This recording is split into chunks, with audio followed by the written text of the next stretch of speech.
Good evening, everybody. How are we doing tonight? Welcome, welcome, one and all, to the weekly Steelchair. I can see everyone's in the chat already. There's a lot of fun in games tonight, that's for sure. We're going to have some fun. But before we do that, I'd love to get your guys' opinions. Now, as you guys know, there's a lot of prep when it goes into streams. Like, it's not just about appearing on shows and talking for an hour and a half or 2.5 hours or 3 hours or God forbid I do 6 hours, right? I need to do thumbnails. I need to make sure I've got all the prep on my free monitors, everything around me. So I use a lot of resource on my own to do this shit, right? So, first of all, welcome to James, welcome to Robert, welcome to the guy, welcome to Glenn, welcome to Maria, and to everyone else that eventually joins in, you'll get the same welcome. So, first of all, one thing I'd like to say is for the continued support, I do appreciate it. It means a lot. Please do like, share, and subscribe. Please do share this with your friends, family, whoever you know that loves pro wrestling. Share this amongst them. Let them have some fun. Second of all, on the side of me, on StreamYard, it lets me add scenes. Don't worry, I'm not making any films or nothing. But it lets me add scenes so I can jump in and out between thumbnails, screen share, the lot. So, this is tonight's thumbnail. Tell me what you think. Especially for joint shows, this is going to be the main thumbnail for TNA and Ring of Honor shows going forward. Tell me what you think.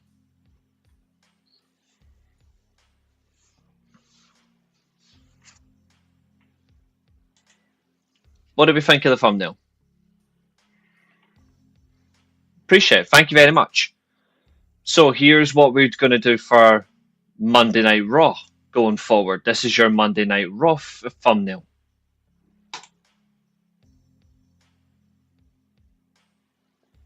Now ignore the channel icon on the top right corner, the small one.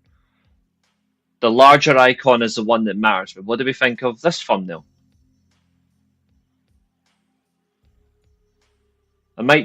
I might flip around with this one. I might move the Monday Night Raw a little bit around, see if I can maximize the space a bit. Again, editing is so much fun, but it does take a while. I actually quite like that. Thank you, everybody. I appreciate it. Now, here's your...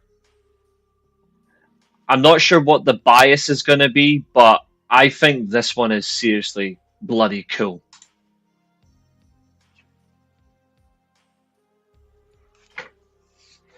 Bigger the review show text. I am thinking about it. Putting blood through it is going. I can try, but that's not going to be easy. Like for example, like the next thumbnail that I'm going to show you, the TNA one, I've faded the actual company logo into the buildings. This is your TNA thumbnail.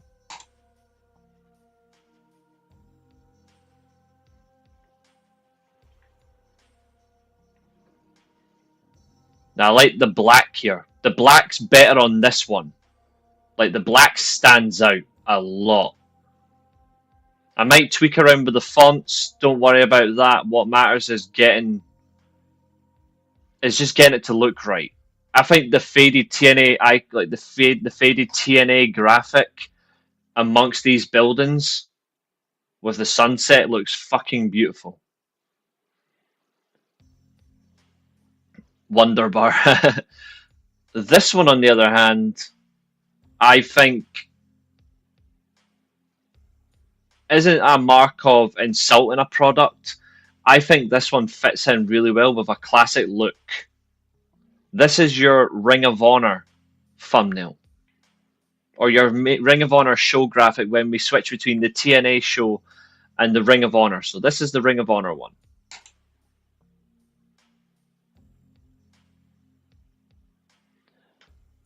Black buildings and the grey sunset. I'm thinking I might move the image a little bit and move it across to the top black, like the top bit of the black skies. And then use the black for something else throughout. I'm contemplating it. I need to figure it out. Yeah, background's so amazing. I love this. There is one thumbnail left, which I'll show you guys now. This is our thumbnail for when shows end. I've maximized the use of the channel graphics, like the channel head, like the heading. So this is when we end a show now. This is your new outro graphic.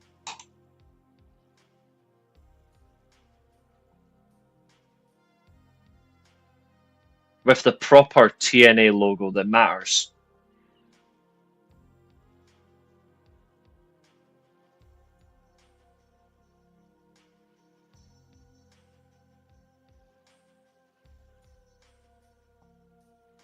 This is how you this is maximizing the best part of the channel, maximizing the use of the audience, their attention, getting their opinions, and I appreciate every single bloody one of you. I really do. So thank you so much. So, ladies and gentlemen, we have 2 shows to review. We have TNA and we've got Ring of Honor. Maria and obviously everyone else has left some opinions in the chat, which I really appreciate it.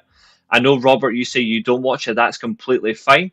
I absolutely understand that. I actually like that as well. Having someone who only watches one product is actually very useful, because then you can get the intriguing opinions of that person specifically, so they can get something new, add some different input to a product. So I really do like that. Maria says Ring of Honor was lots of fun. TNA was a little problematic. I'm going to say this truthfully. I'm not going to disagree with you. TNT was okay, not offensively bad. I thought it built to next week's show well. Some of it was. Some of it, for me, is pretty damn stupid. A lot of it was pretty damn stupid. Absolute scenes. Yes, there's 1, 2. So obviously the main screen I have is like the main. I'm going to rename that actually to.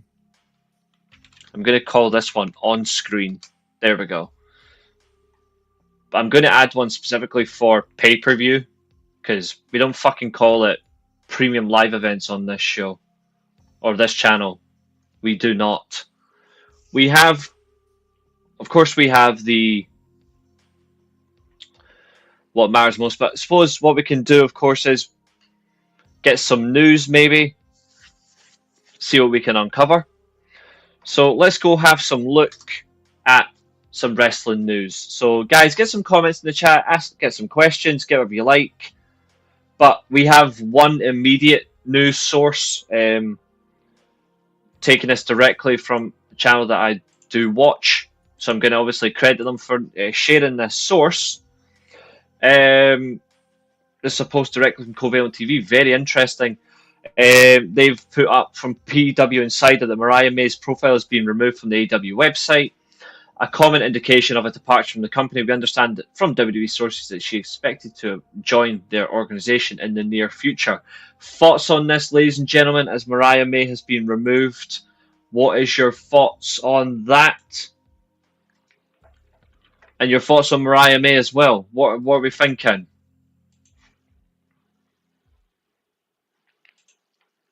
I find that very, very interesting.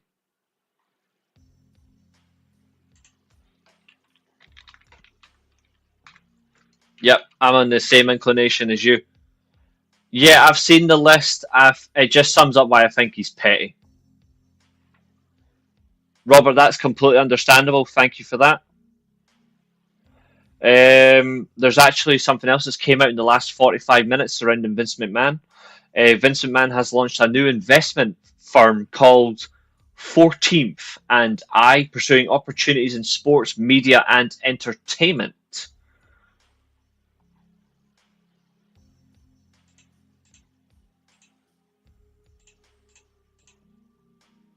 This has come directly from Vince McMahon himself.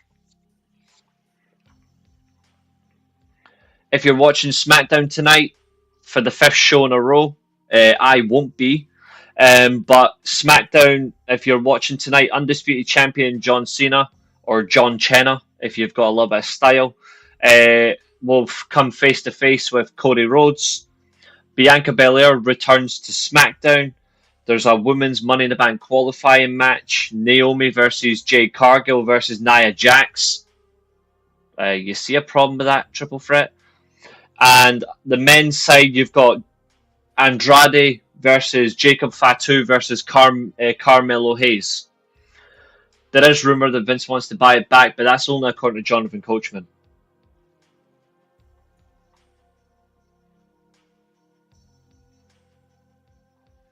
From yesterday as well, Tony Khan is interested in introducing AEW's women's tag team titles, which is completely fine. Another update, this is from yesterday. This is a big one. I'd love to get your guys' opinion on this. SmackDown will remain a 3-hour show for the foreseeable future. Originally, the show was agreed upon to go back to 2 hours beginning in June, so literally a couple of days' time. But USA Network has been happy with the performance of the show numbers with the added third hour. So SmackDown for the foreseeable will not revert back to a 2-hour show. What's your thoughts on that? And lastly, Stephanie Vaquer is going to Raw. Jordan Grace is going to SmackDown.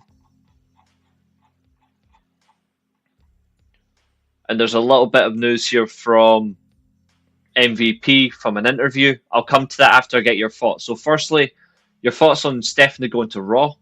Your thoughts on Jordan going to SmackDown. And obviously what I've just confirmed there about the likes of Mariah May and Tony Khan with the women's tag team titles before we get into these shows. I agree on this. I think 90 minutes to 2 hours is more than enough.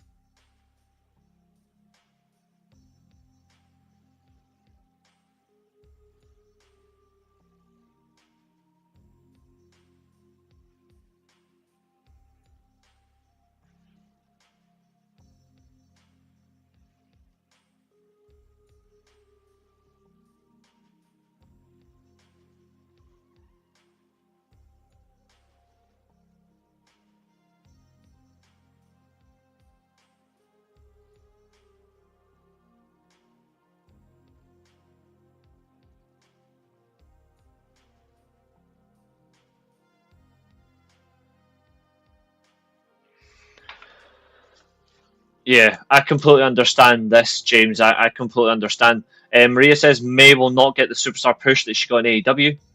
She will get a little push for being new, but will get lost in the shuffle by more established talent. This is, I think, what Maria is meant to be saying is plain stupid. I agree. Simply put, it's not his decision. Mariah May's running down her contract. She doesn't want to sign a new deal. He's offered her more money to stay. He was going to keep her in the main event scene, but she's chose to leave by her own decision. It's her own choice. Again, this is just someone who's decided, you know what, okay, let's move on, see what happens. But the funny thing is she's going into an element where she's going to be repackaged because WWE will not accept that Mariah May was first with her gimmick. And Tiffany Stratton basically was gifted it. Like, when you look at it, they won't have two the same. Mariah May's going to get repackaged.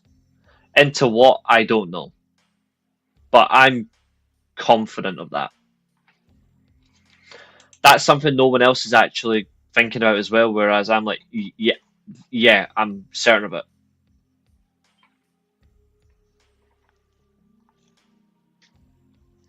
Make that what you will, of course. You can happily disagree, I don't mind, but that's generally what I think.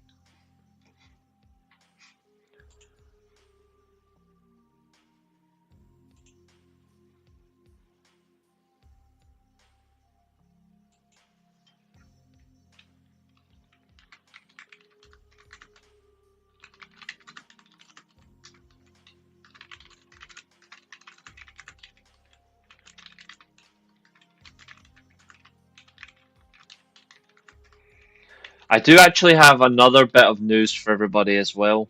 Out of curiosity, I'd love to get your opinion on this. This is something that was mentioned by Chody 2 days ago.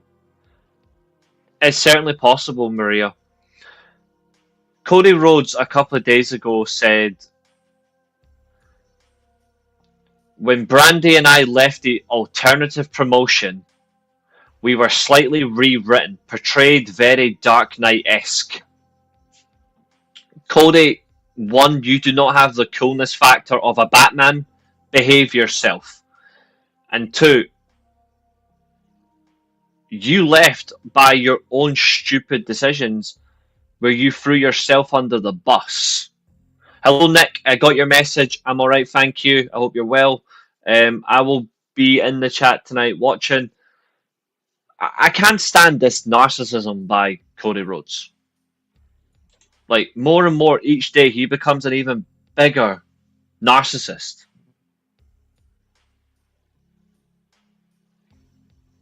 I don't get it. What's he trying to prove? Like, what is he trying to prove?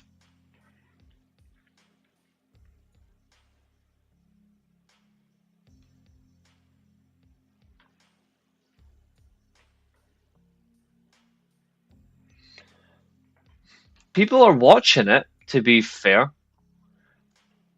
It's just what. It's just depends on the viewer.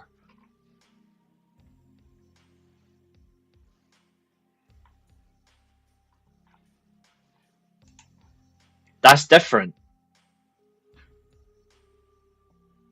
That's different, though.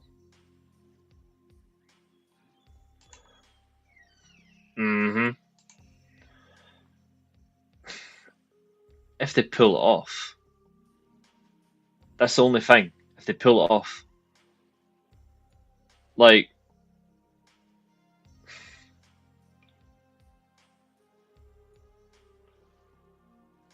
there's moments and questions that would need to be asked. But then again, he might also be afraid to turn.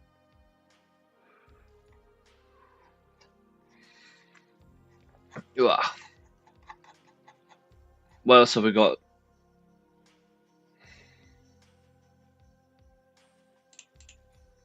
Any more? No.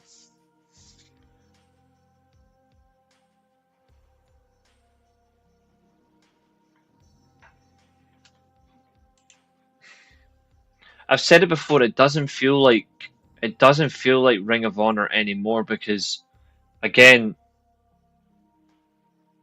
it's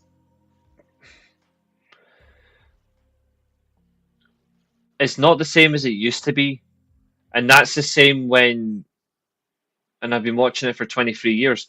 It's the same with TNA. In the same realm. That's what it is. What do you think of that debut on Dynamite per hair? It's the right person. It's just unfortunate that it didn't go as well as it should have done. Like, it's unfortunate, like the way it happened. But Jamie Hayter being the first opponent for Thekla, I do like that. It'll give them both something exciting to do, something to enjoy, a whole new opponent. I'm alright with that. They can't help themselves. Ring of Honor should have separate TV tapings, and their champions shouldn't be appearing on Dynamite and Collision. That I agree on. They do the tapings though, like in terms of all in once, just because of the location and the talent's already there. But I do agree. But it's also about what days you do it. It would be a lot easier if Tony just supplied the money. If Tony just supplies the money for Ring of Honor, and you've just got a whole Ring of Honor management team that oversees their tapings, Tony can dip in and out if he wants to. But that would help. In terms of not appearing on Dynamite and Collision, I do agree they don't need to be.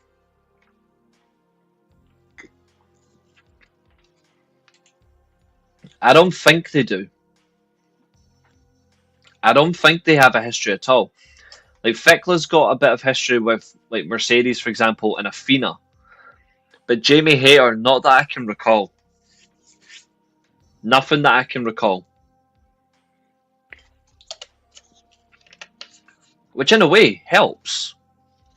Like, and considering like the amount of shit I know about pro wrestling, if I don't know those, if I don't know or can't recall if they've had a connection or a history, that's good for me for a change. Because I'm sick of going, oh yeah, I knew they wrestled in say 2011, or yeah, they butted heads in like a media situation over one company. I want to have that.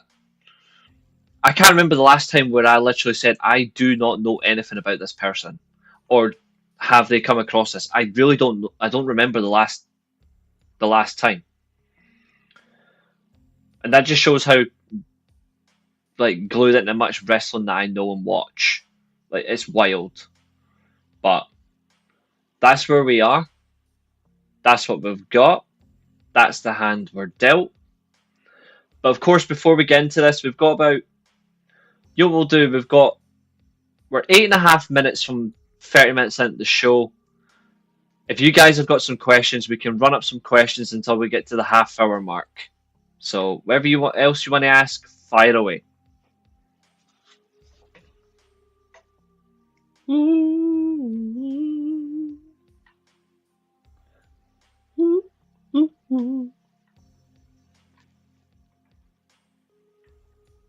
Because at the end of the day, it's not just about me going through the reviews or just talking wrestling. I love your guys' involvement. I love what you guys bring to the table as well. That's the best part. But that's the best part.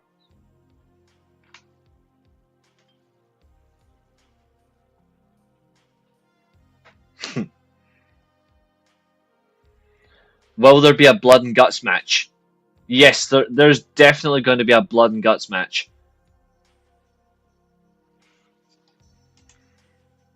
Samoa Joe, Bryan Danielson, Nigel McGuinness.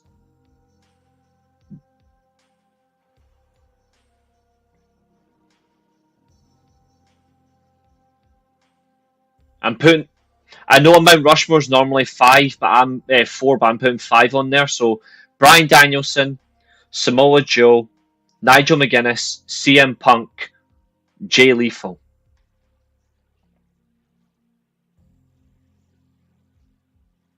That's my Mount Rushmore of Ring of Honor.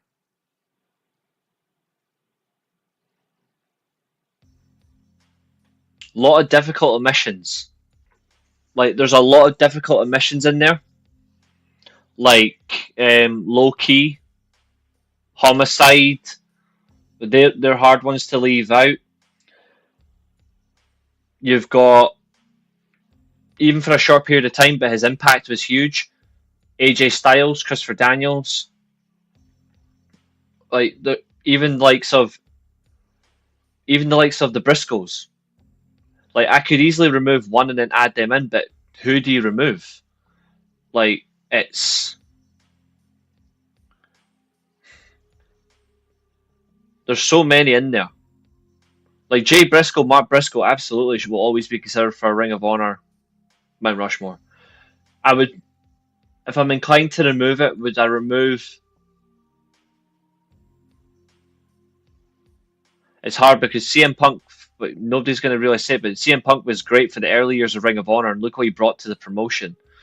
Bryan Danielson, Low Key,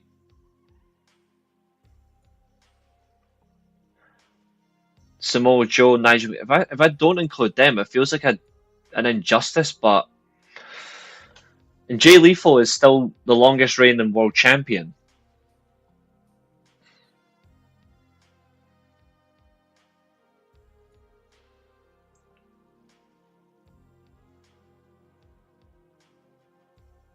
In fact, I'm gonna have the Briscoes on it anyway. I'm gonna have the Briscoes on the Mount Rushmore anyway. People always say, "Oh, the Mount Rushmore's got to be 4 or whatever." I'm making my own rules. I've got a Mount Rushmore of 6. The Briscoes are in my Mount Rushmore. Not leaving them out is impossible. I can't do it. I can't do it. It'd be an absolute injustice to the tag team and their solo career. So yeah, if you get offended by a 6, 6, or well, it's technically 7, but I'm listing them together. So if you get offended by that, call the FBI or something. I don't know. But keep the questions coming, guys. I'm happy with those. I like those kind of questions.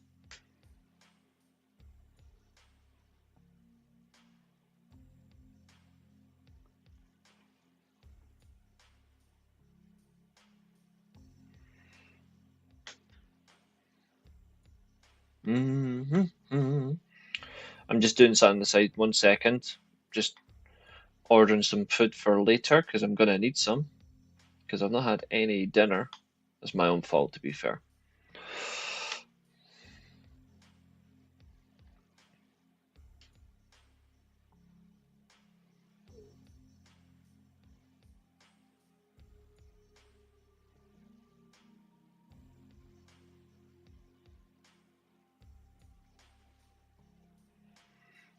Do do do do do.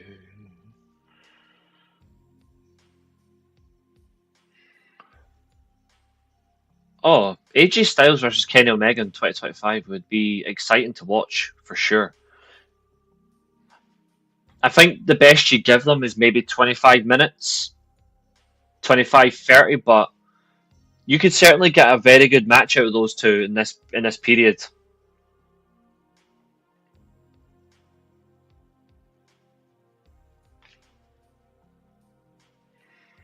I know you'll put Aries on there out of bias, but CM Punk brought more attention to the company than Austin Aries did, in my opinion. That's why I won't have Austin Aries on there. And that's me not disrespecting Austin Aries at all. I'm being genuinely serious. Like in terms of who brought more eyes to Ring of Honor, CM Punk did. And his trilogy of matches with Samoa Joe are beyond comprehension.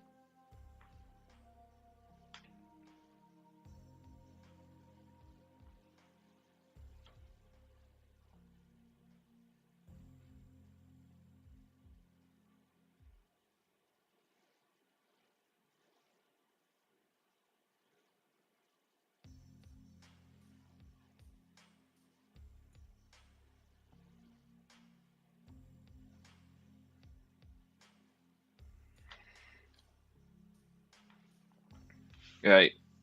We might have one more time. We have time for maybe one more question before we start reviewing. Because in a minute and 40 seconds, we're going to start reviewing. So I'm going to get up the stop clock. Sorry, I'm not the stop clock. Sorry, the spin the wheel, and we're going to determine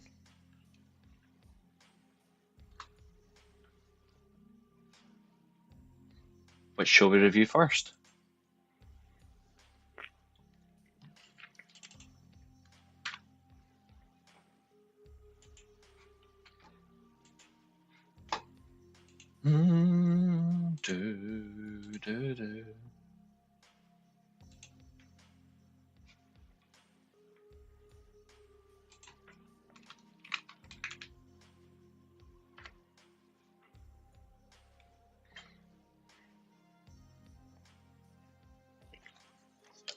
If you guys have got no more questions, you want to start the review, put a thumbs up in the chat.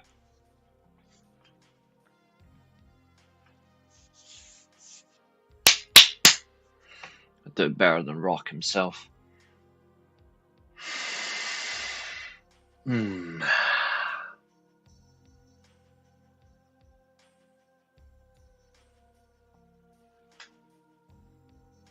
Perfect. We are 15 seconds from spin the wheel. T minus 8 seconds. 5, 4, 3, 2, 1.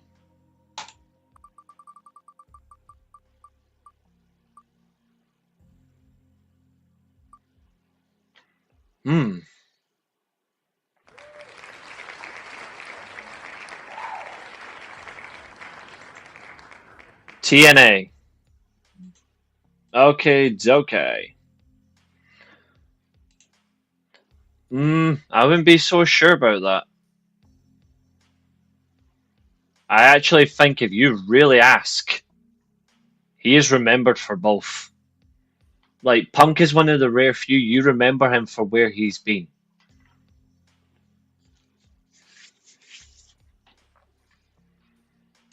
Especially for how he exited the company as well. Okay, so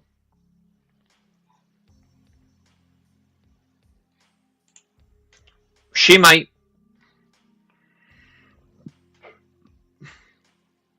End of the day, it's her choice. I mean, we can't really, we can't really tell her yes, tell her no. But of course, ladies and gentlemen, welcome to this part.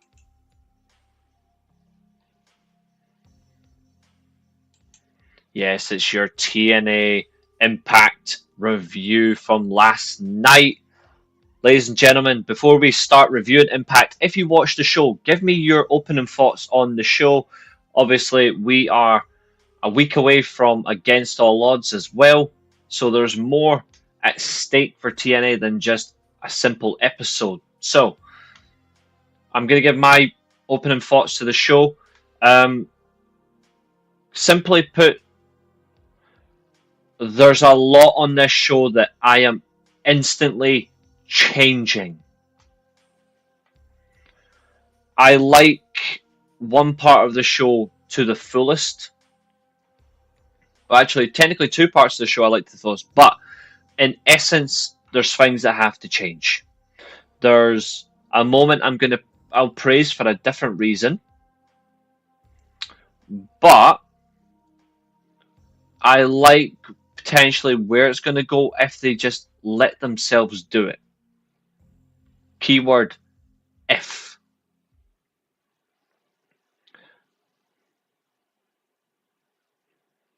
Pretty nothing show is the problem though.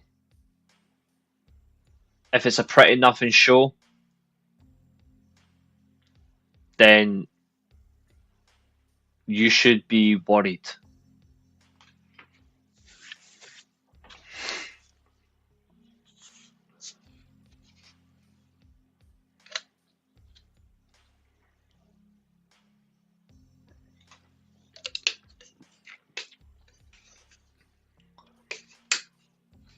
Actually, I might add something to that TNA thumbnail as well that I think will be quite cool. Alright, Fletch, how's it going? You've missed all the cool new thumbnails, mate. You might need to rewind about 28 minutes just to look at all our new thumbnails. But yes, we do have a world, not a world title. We do have a title match main event. Yes, we have spoken about that. We have absolutely spoken about that. Nah, it's all right, mate. If you having dinner's a good thing. It's for entertainment, media, and sports, so it's quite an interesting conversation. TNA was trash, says Fernando. Borderline close. Not fully, but borderline. We have Mustafa Ali in action with Order 4 around the ring. We have a TNA International Championship match, the only title that matters right now. We have a despicable reveal by the Clown Crew. We have Li Ying Lee in action. We have a fatal four-way number one contenders match for the TNA World Tag Team titles. Winner gets a shot at Against All Odds. We hear from Fraud Williams. We get a little look at the newest UK signings, Harley Hudson and Myra Grace.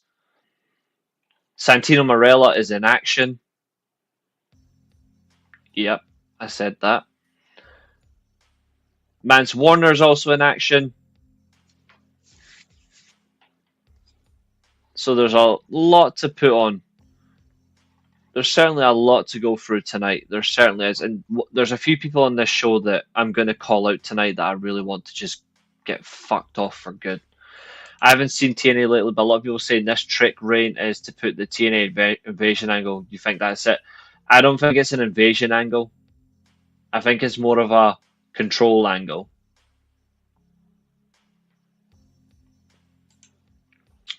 Bully Ray praising AEW is something I wasn't expecting to see this week. He enjoyed Hangman Swerve Osprey angle and didn't hate it at all.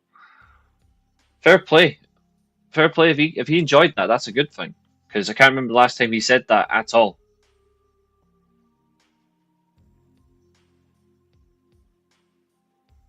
I say that. Like, seriously. But yeah, TH14 and all that. Like, Vince McMahon doesn't realize how out of touch he is with life. Even when Vince dies,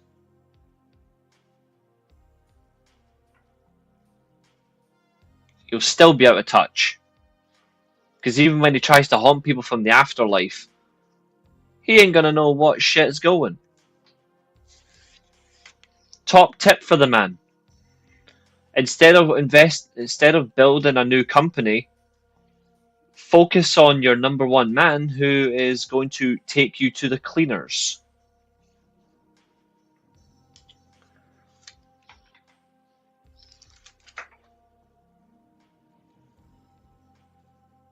Just saying.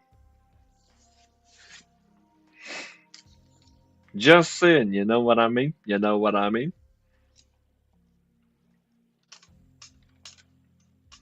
There's another thing on this show tonight that absolutely needs to get dissected that really is making me want to turn off TNA. Like there's two things now that really want to make me turn off TNA. Besides Trick Williams holding the world title. Like there's two things that really offend me as a fan.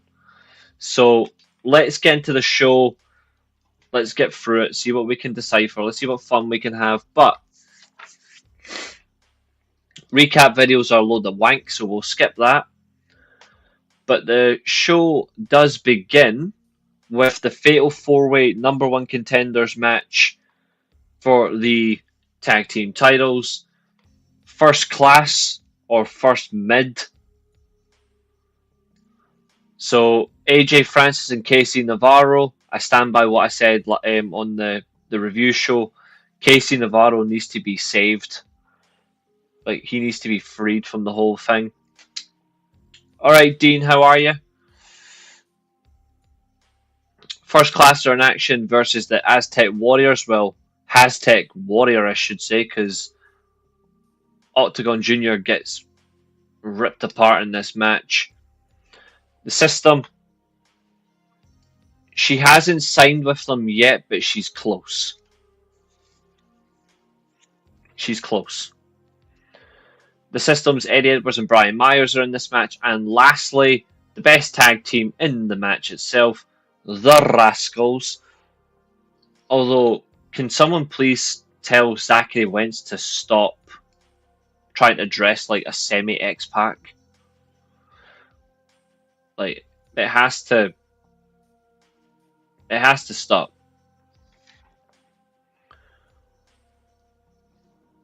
But let's do this. This match was absolutely incredible.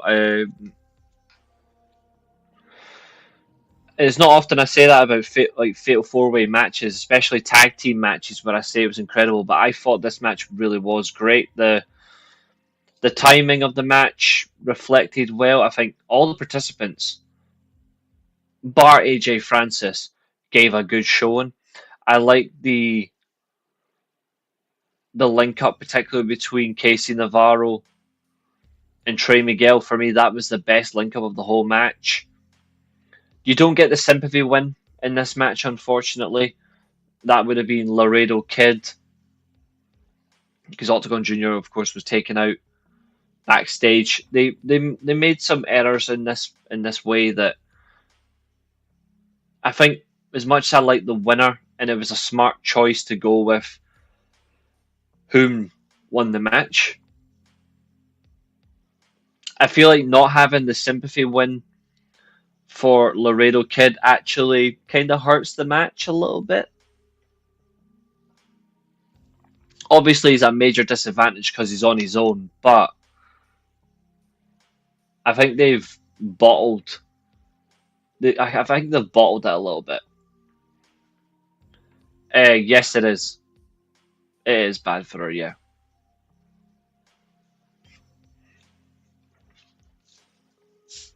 Because the minute she goes there, she's going to get repackaged.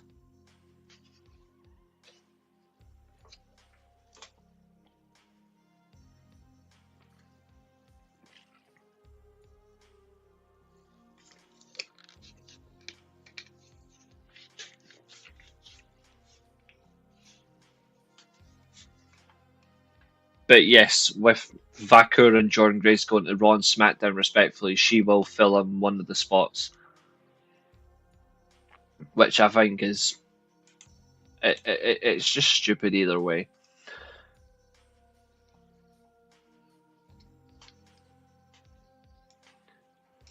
Can we talk about referees for a minute?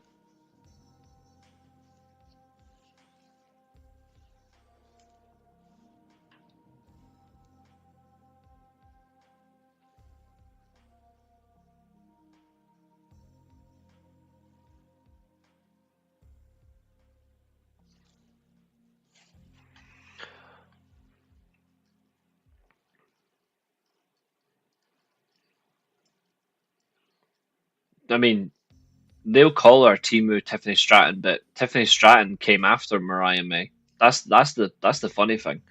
Um, yeah, Thecla's good, but she's not used to North America in terms of wrestling for a major company. She's not used to it. She's only used to Japan mostly for a big company. So this is a new territory for her, but she's a good signing. She's a good in-ring wrestler.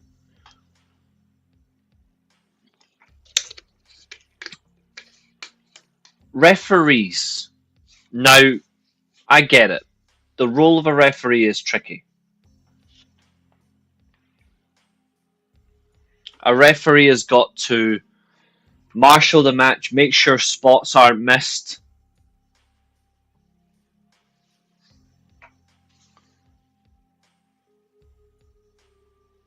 They've also got to make sure that talent are actually on time as well, or to the best of their ability, close to their allocated time. But referees, see when you catch someone,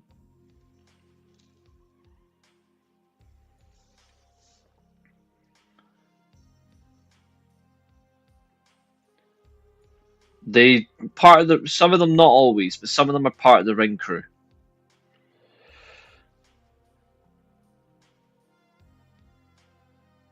One thing that has to change with referees is see when they catch interference. Can they stop making it a massive show about just tell the fuckers to get out of here instead of making it such an embarrassment. Like to me it's embarrassing. That's one incredible profile pic. I just hope Anna Jay and Harley are okay. They haven't posted anything on Instagram after non-DQ. The fact that they haven't posted anything is also a good thing. Let them focus on themselves. Let them focus on recovery rather than go to social media. I like that.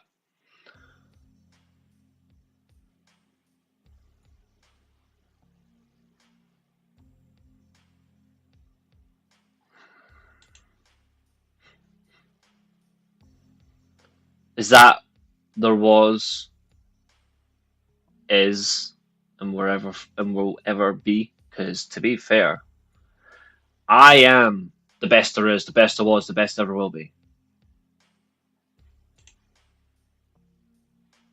Hmm.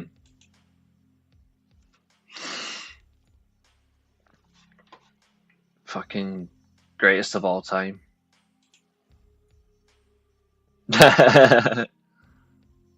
I mean, who do you think my favorite wrestler of all time is?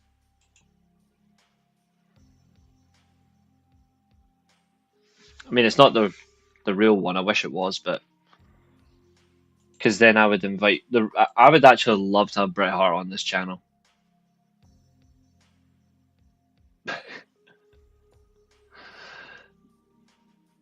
So,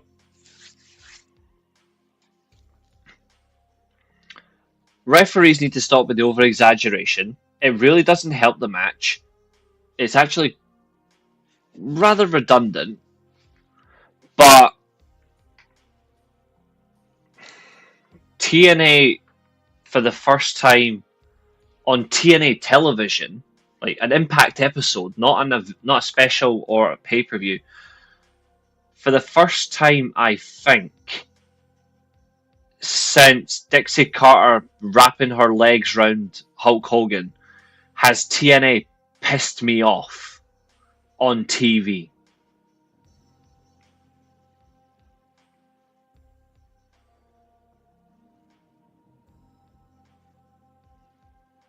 Hogan is the shits.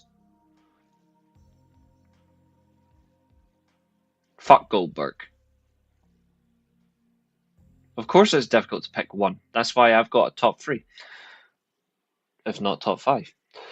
But I thought that tag match wasn't terrible, but it didn't need to be here. I want the story to end.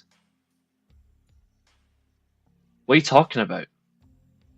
What story? Like, if you're actually looking at it, they're building to a tag team title shot. What are you talking about?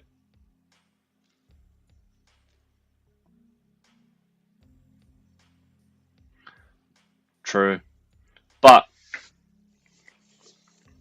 let's make something very, very accurate right now.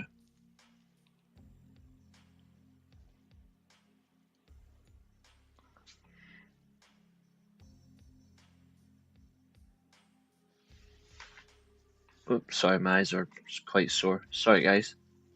Ow. It hurts just having to hear the name. Sorry, not hear. It hurts having to see the name Hogan and Goldberg. Oh, the Santino match. Oh, yeah, don't worry. I'm going to absolutely slate that tonight. Don't worry. I'm going to slate that. But yeah, TNA, they pissed me off 3 times on this show. But the Fatal 4-Way number one contenders match was the first.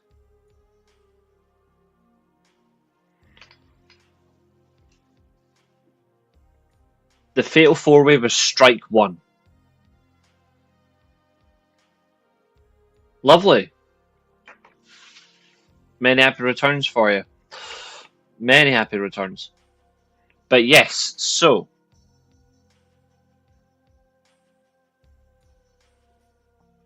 I have indeed. I have indeed. But then you've got Eric Bischoff involved, and then I just fear for the worst. Because Jesus Christ. I'm watching the Maple Leaf Pro Wrestling pay-per-view. The referee with the stupid bollocks. The stupid bollocks with the referee with throwing the finger to catch people out and eject them is just ridiculous. But what I'm actually annoyed with is, Eric is a fucktard. This match pissed me off because why? Sorry, I'm just taking this off my jeans. Why are TNA invoking the finger poke of doom?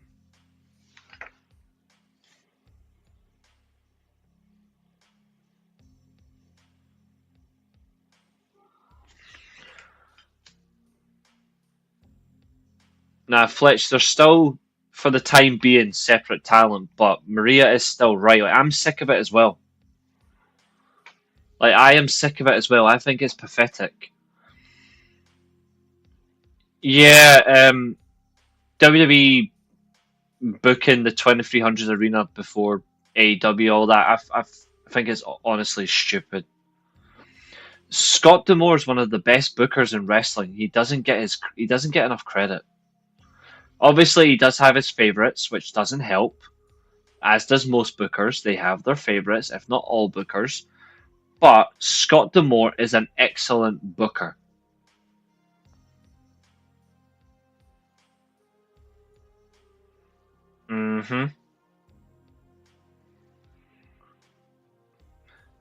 See if you're going to do it. See if you're going to do it.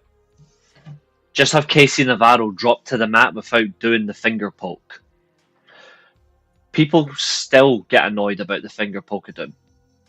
This felt like a cheap way to hurt pro wrestling fans. You might disagree with me, but I stand by that. This felt like a cheap way to remind people of a horrible moment in history that still hurts many pro wrestling fans to this day. The finger poke of doom was an extra nail in the coffin of horrible WCW booking. If you're going to do the angle where the same teammates are in the match, and it's always a fun spot, it's always funny. Like, if you're gonna do the whole thing, continue with the argument. I like this, by the way. I like the difference here. I like how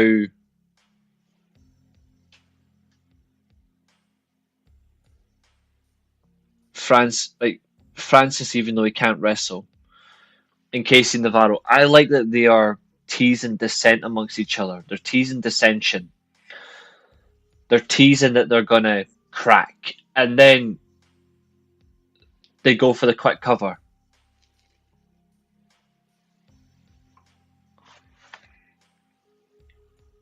Yes, it was. In terms of wrestling, yes, it was. It was. They had an unbelievable way of ruining year-long storylines. That is very true. Like, the disappointing thing is they didn't need the finger poke at him.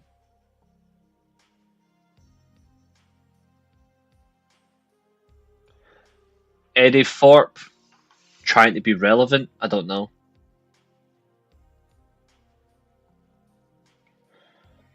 Like, in essence, it's a smart way to do it. I just think they could have done it without the finger poke at him. Like, see, for an absolute joke, what I would have done is, I think as a manager he would be a lot better than a wrestler because he can't wrestle for shit.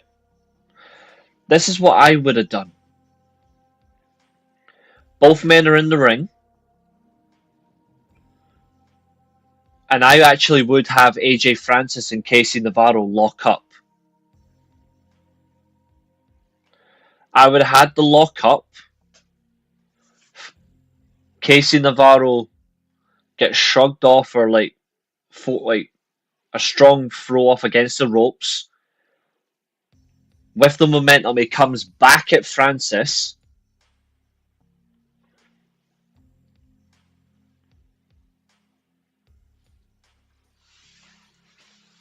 He goes for a crossbody.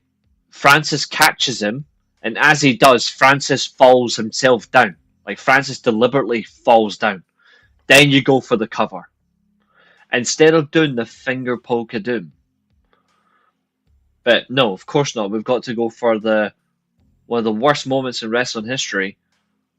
But we'll do it anyway because we think it's edgy and cool. No, it's not. To be fair, it's not. If it's a triple threat match, then yes. But remember, this was a fatal 4-way. Well, it's a 4 corners match, as it's called, but it was technically a fatal 4-way. Laredo Kid was the absolute outstanding talent in this match on his own. He had no tag team partner, so he's having to overwork. His timing was incredible. I've got no faults on Laredo Kid for this. I think he's excellent wherever he goes. He always shows up. I do like that. Trey Miguel, again, an excellent way to win this match. We get a lot of the over the top rope diving moves. We get moonsaults. We get planchas. We get suicide dives. Laredo Kid goes up top to try and get the advantage over AJ Francis at the end. I think Trey Miguel is totally different to Ricochet, but they have a similar look in terms of like the hair and stuff. I think he's slightly different. Because Trey Miguel loves where. To be fair, Trey Miguel loves where he is. That's something that he said to me. He loves where he is. Not every talent should also make the jump as well.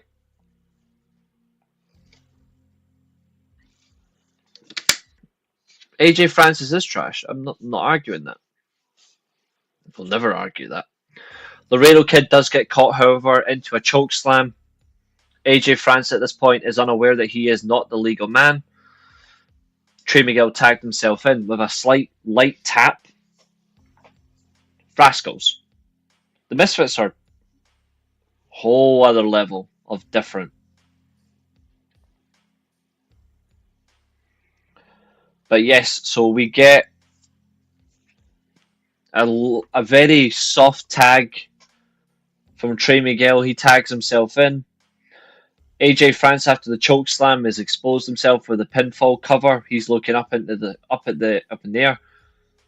As he looks, Trey Miguel with a meteora lands on Big Tubby Flop Dollar and covers Laredo Kid for the free count. Immediately following the match backstage, we get the Nemeth brothers. Well, the Nemeth that's world class and the Nemeth that sucks, discussing their next opponent, and they're happy, they're confident with their opponent, they're ready for Against All Odds. Was Laredo Kid ever in WWE before? I believe he was. I'm very sure he was, yeah.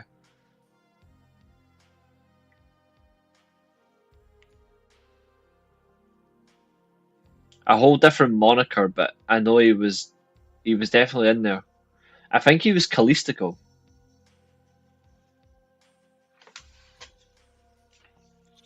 Or he's similar to Kalistico.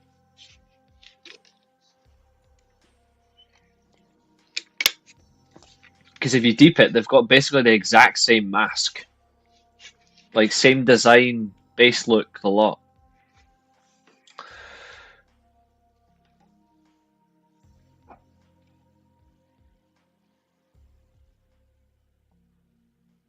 We head to commercial break.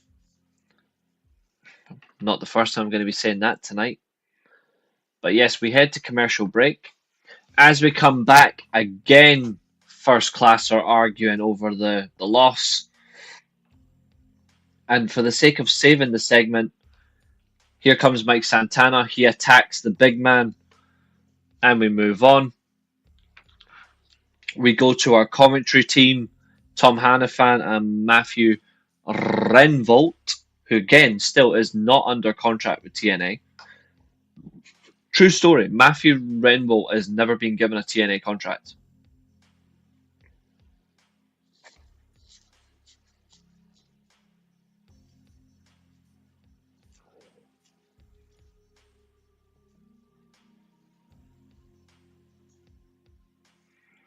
But yes, they are at commentary desk. They bring up our latest new signings to the Knockout division, Harley Hudson and Myra Grace. Again, they had dark matches for the week. They've had some fun.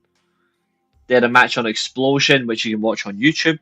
I do recommend giving it a watch. It's actually quite a good match between them.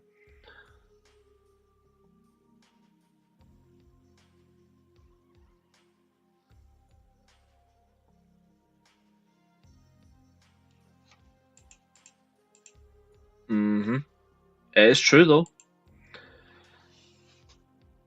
We get a segment from Harley Hudson and Myra Grace. They're talking about themselves and their future.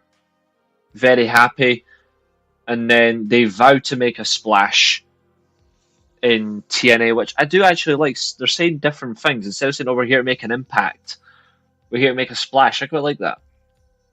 As they finish talking about themselves, the personal cunt of the Elegance brand, or should I call it the disgusting brand, George Iceman, he rushes in. He's looking for Director of Authority Santino Marella, and it completely ends this segment in the best way possible. This was Bad writing. Whoever wrote this segment, shame on you. Because this was going somewhere. We go back to the Impact Zone. Again, Canada ahead of more fun shows to come. Has his very own homeland boy, hometown boy, whatever you want to fucking call it. Raj Singh makes his way to the ring. He is in one-on-one action tonight. All these women suck. Yeah, from the Elegance group, yeah, they all suck.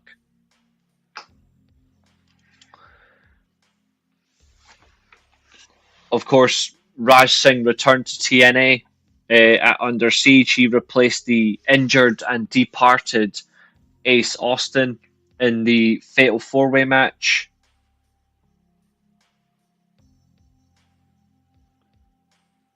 Sorry, not the Fatal 4-Way, sorry, the eight person mixed tag match. He is in action against Mustafa Ali, his former employer, because he was, if you remember correctly.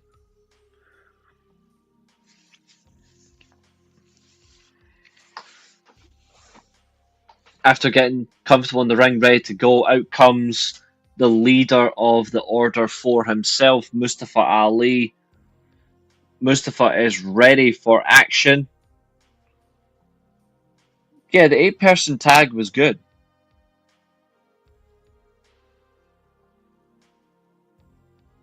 Not many matches after that were good, by the way. It still there wasn't many.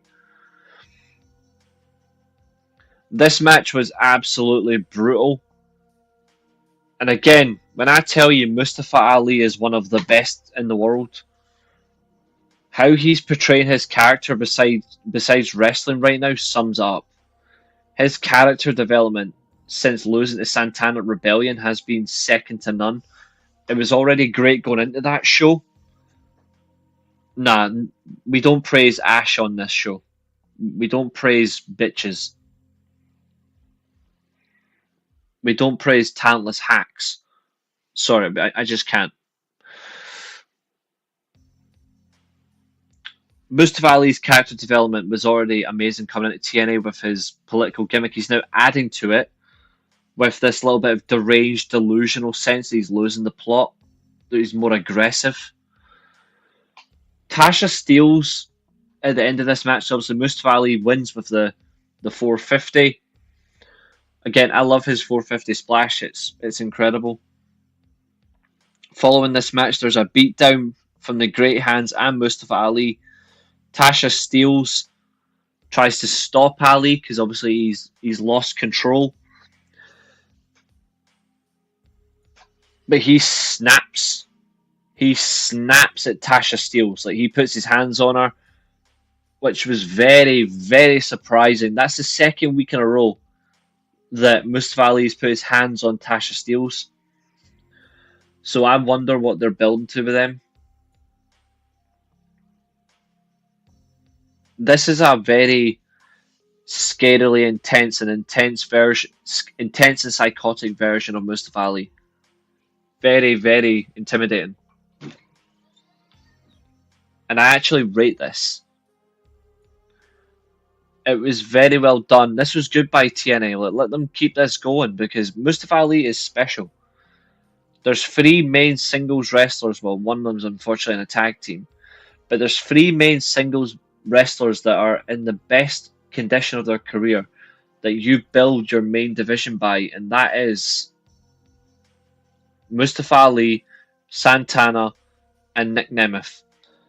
The likes of Macklin is reliable, Leon Slater's there, but this is like, that would be your core 5. It's too soon to break up this faction. I agree, I hope they don't. Because it's a far better faction than the system. Far better faction than the system, because Tasha Steelz doesn't look like a talking squirrel. Santana cuts better promos and wrestles better than Moose. The Great Hands are better than Eddie Edwards and Brian Myers. I don't understand it either, I really don't. I feel like Tasha Steelz, maybe she's trying to reason with Mustafa Ali, trying to help him, but he's obviously he sees red, no matter who it is.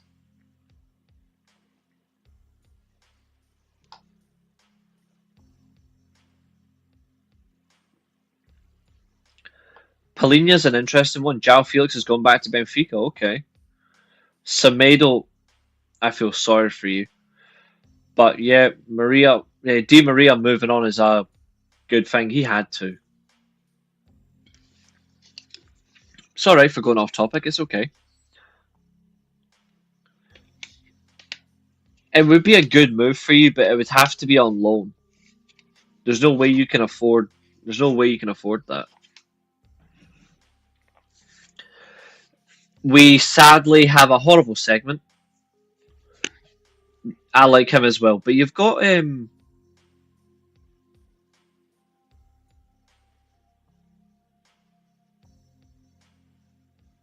mean, Alexander Baz and Krell, but you've got that midfielder. Florentino's good, but having another one beside him is good because that'll do a lot. But we'll see.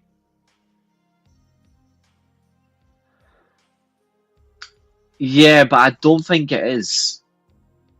That would really not help the whole idea of the show.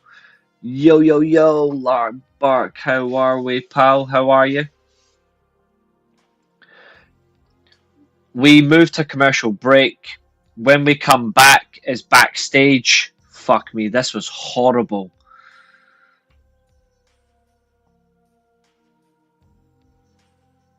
I like Antonio Silva. He's not joining us, though, but I do like him. There's a few players at Benfica I would sign tomorrow, but we certainly won't go with that. This backstage segment before we get to the next match, Jesus Christ, this was horrible. You're very welcome. Ariana Grace talking to Santino Morello. This was shockingly bad. Like this was so bad. We then get a TNA injury report. I like the injury reports. I actually think that's really cool. Yep, he did. Whoa, whoa, whoa, whoa, whoa, whoa.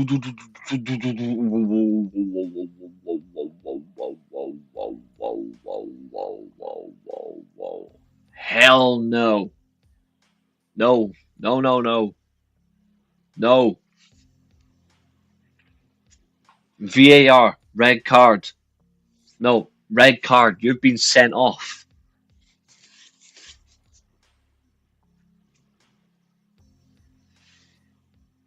Fletch.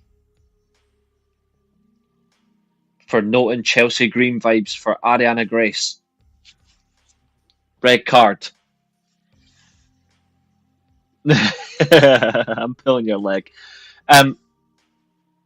I don't see it, but I may understand where you're coming from. The problem is Chelsea Green can wrestle and cut a good promo and has a great character. Ariana Grace, I don't know what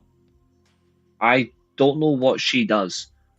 Ah, that's funny. I've also ordered a pizza from the Chippy, but because we're Scottish, and we batter our pizzas, so pizza crunch is on its way for me. In terms of character and gimmick potential, I mean, I'm not sure if you're gonna get close to it, but I understand. What's up, Abu? You say fuck off Roman, but he'll be there on Monday, by the way.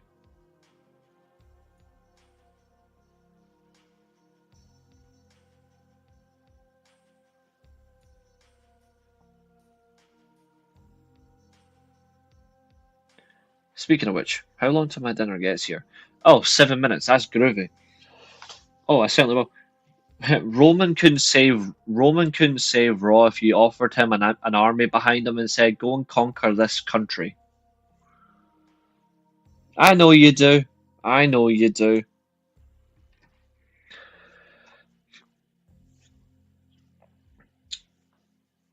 After talking about her loss at Under Siege to Tessa Blanchard, where again Santino says well done for the match. Again, stop lying to your kid.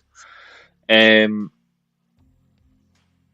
Ariana Grace confirms that on Impact tonight she will be in tag team action with Santino up against Robert Stone and Victoria Crawford. Oh dear. Again, this is absolute crap. I'm sorry, but this is crap. The show returns from another break because we love breaks. Steve Seagal would make a great wrestler. I mean, if his hips can go, then possibly. The show returns from break to the Ice Clown George. Yes, he used to be Robbie E.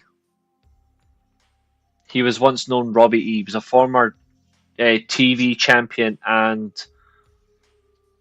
a tag team champion.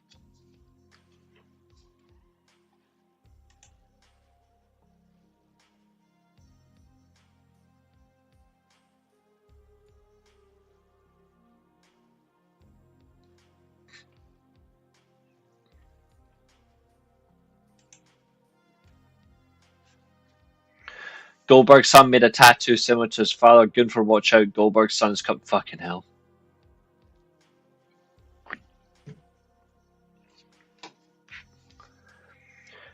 Iceman, of course, takes a shot at the local NHL team, so which is just wild.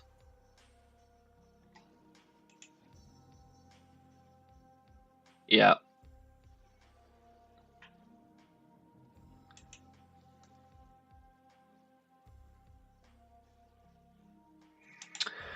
We come back from break, as I've said, and George is taking shots at the local team because, again, that's what you do. You take shots at the local team, whatever it is. Obviously, this is Brampton, Canada, so fuck your hockey. Bashed by Borance. See, I come up with new words and new names. Bashed by Borance is introduced. She comes out for singles action up against Li Yang Li, and 50% of this match is good. The 50% being Li Yang Li.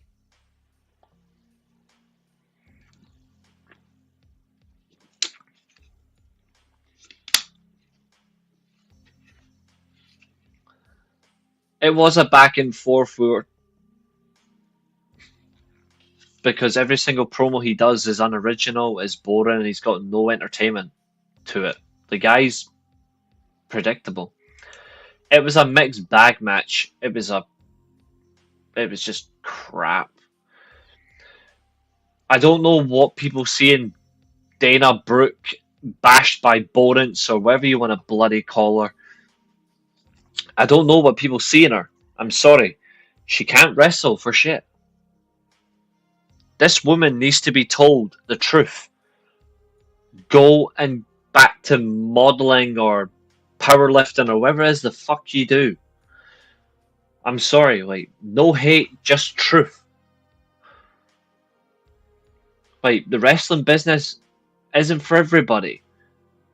You're one of them. Please leave. Or go and work for MLW. I hear MLW is hiring.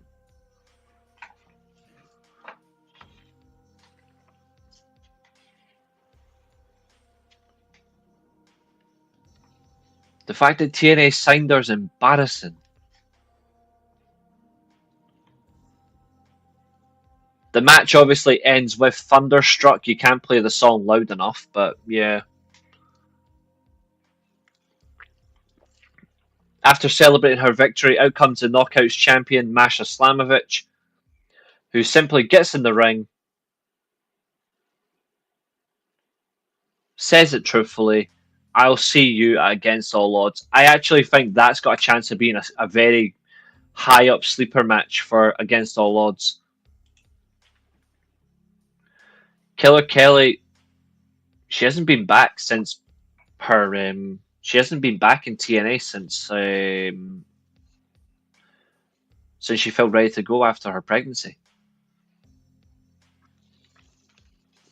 And we head to break.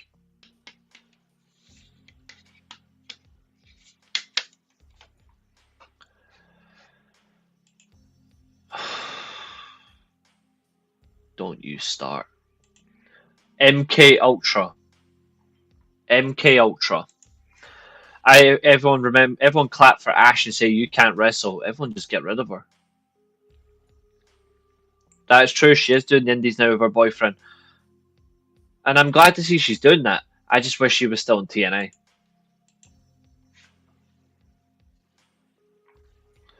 To be fair, she's probably looking after herself. Bear in mind, she's not long removed from having a child. She probably doesn't think she's ready yet to do an in-ring match. I actually respect what she's doing at the minute, but she'll be back, hopefully back wrestling soon. She's got to get her ring shape back. Show returns from break. Again, I've said that again. I'm hating this. We get footage of Mike Santana's match against some random from NXT. And then obviously his face-to-face segment with Fraud Williams. Yeah, Ty Mello's another one. She'll be back soon. She was at a match recently, though. Like, she has been in a wrestling match recently. Nah, she's absolutely shit. She's the worst women's wrestler since Lacey Von Erich. Tom Hannafan and Mike Remvolt promote Mike Santana versus Trick Williams for next week's NXT show. Because of course you will. I think that's absolutely bollocks that the title's being defended on a TNA show. But the winner of this match, the winner of Fraud Williams and Mike Santana will face Elijah Against All Odds next Friday for the TNA World title. Elijah's getting a title match. Send that to Trish Stratus and just see what her reaction is. Just it might be funny. She might say like your chance of winning the TNA World title. It may be funny. He says that he's not appearing in TNA for a reason because he demanded first class airplane travel in a 5-star hotel. Mate, you're not worth 2-star. But TNA only offered him coach. He warned Santana not to get in his face again or he'll take him out. Taunts Joe Hendry and then, well, quote unquote, says, let's talk about it. Well, we're not talking about you, mate, because you're shit. I don't know. I don't think he wins the title. I think it's still going to Santana. I don't think they're going to have 2 transitional champions in a row. I think that would be damaging. Billy, thanks. Let me just take a look.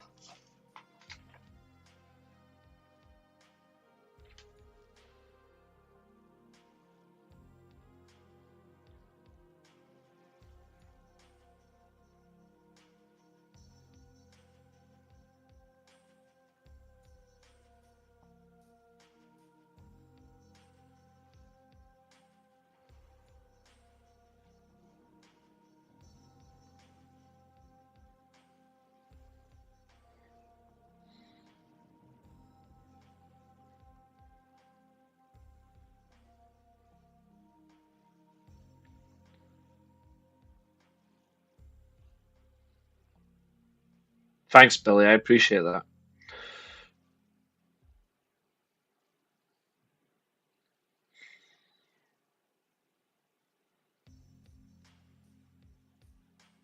Right, where the fuck is my dinner? Alright, that's fine.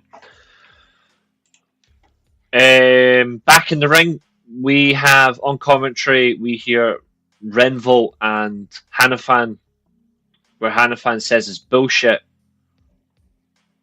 Represent WWE talented contract holding the TNA World title. He's absolutely true. He calls Trick a whiny little bitch.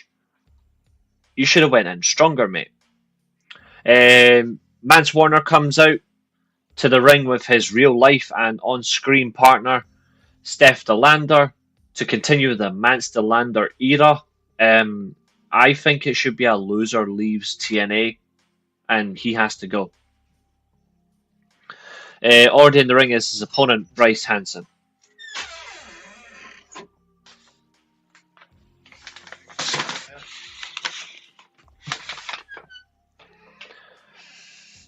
Again, this was a 2-minute squash. Nothing special. Mance Warner hasn't worked in TNA. I really don't think he fits the company at all.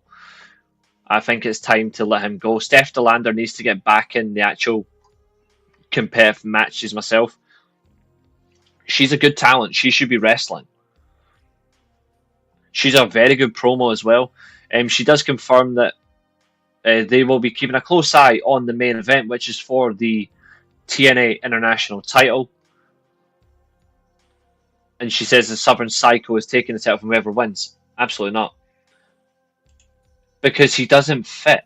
He's GCW, that's it.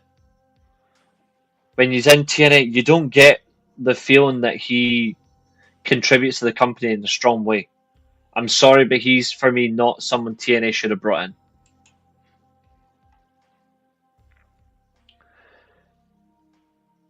We get a video package from Rosemary, who is absolutely in love with how wild and destructive Xia Brookside got from last weekend. I like this. This was excellent. Thanks very much, Abil. Thank you so much.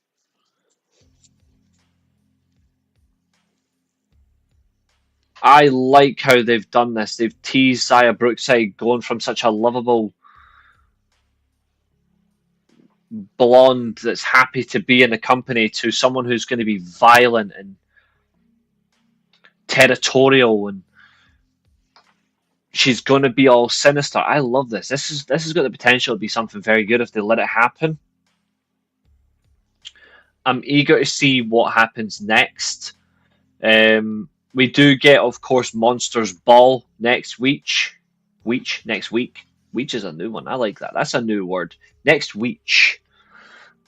But yes, next week we will have Monsters Ball. I think you're going to get either a debut or a surprise return during that match. And we go back to everyone's favourite commercial break.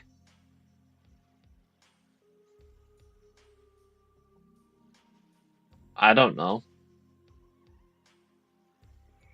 Abyss will not be near at all.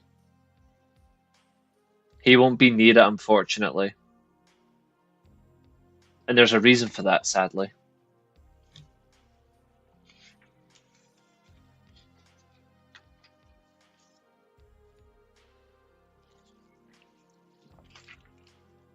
I think you can get a little bit more than that, Abil.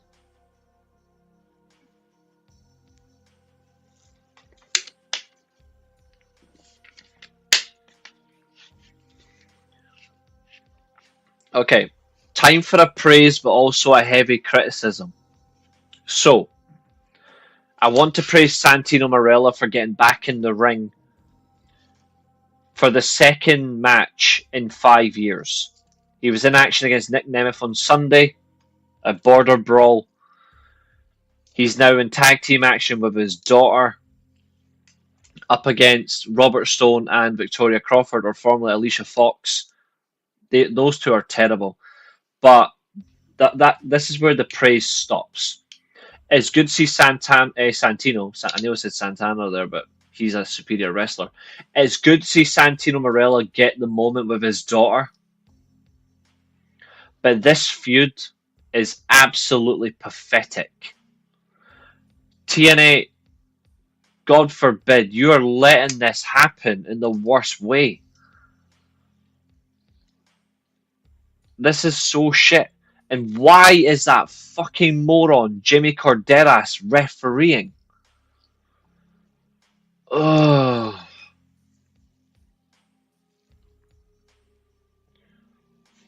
Jesus Christ. Alicia Edwards, again, she's involved. Get that talking squirrel fucked off. This match was horrible. This is the worst wrestling match of the week. It's so fucking cringe. And it's showing as well that TNA are so secondary a lot. This is horrible. You banned the Cobra. That makes it even worse.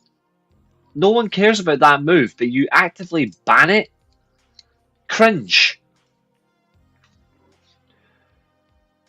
He can't get a general manager's job in NXT, so he wants the TNA Director of Authority role.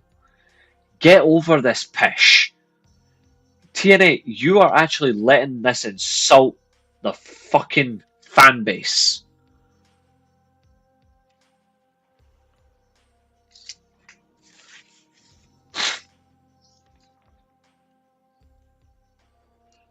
So horrible. This match can't go longer than 10 minutes as well. Like, I swear to God, this is why I hate this partnership. TNA getting good numbers for their live for the live shows and the taped shows and pay-per-views, great. The talent deserve that. You're in bed with the devil. This is horseshit. All the fucking imbecile TNA accounts that aren't real like me. All the imbecile TNA crowds are out there saying, "Oh, this is amazing because it's the title's on Trick Williams and TNA's they're getting exposure. Oh, they're getting exposure." This is better than when Kenny Omega was world champion, because he didn't drop it to a TNA guy.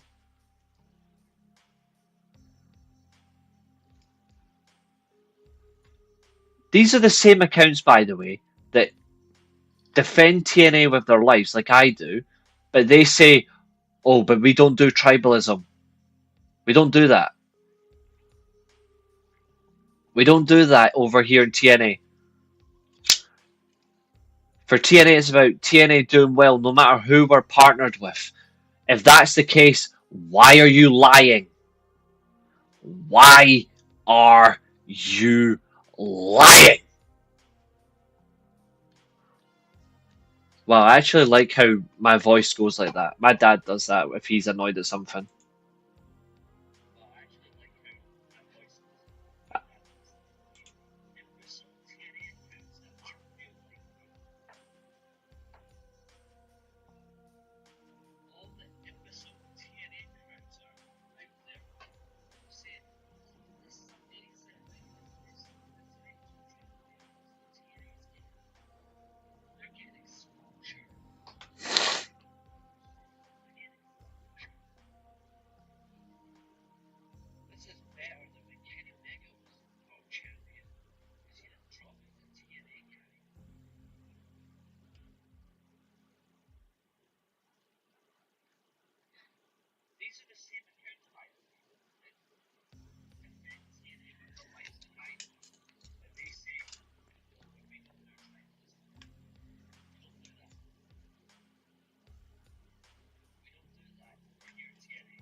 I was listening to myself back there. How I said lying. I love that shit. But that's passion.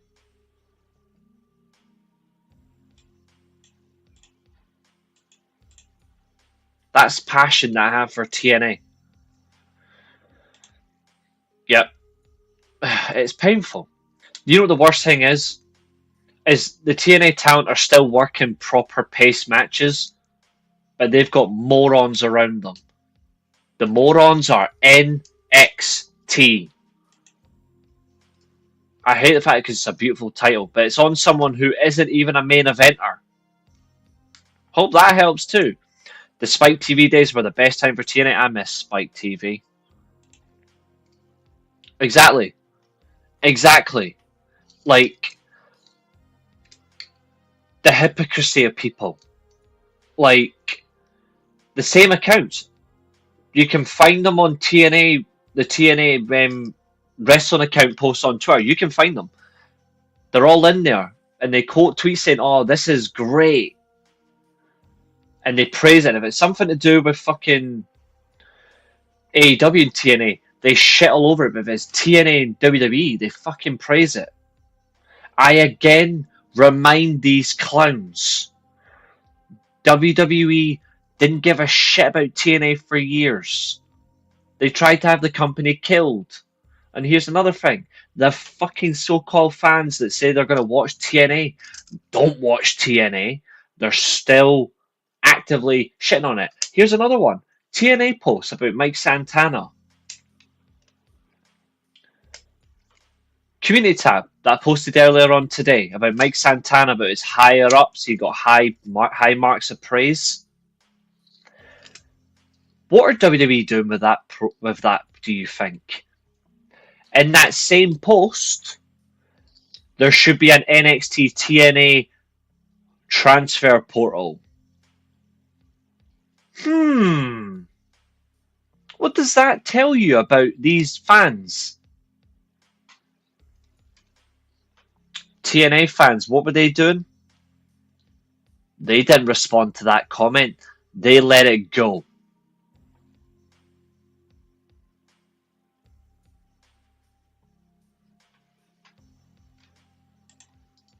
I'm sorry if I come across as very angry there in the tone of my voice,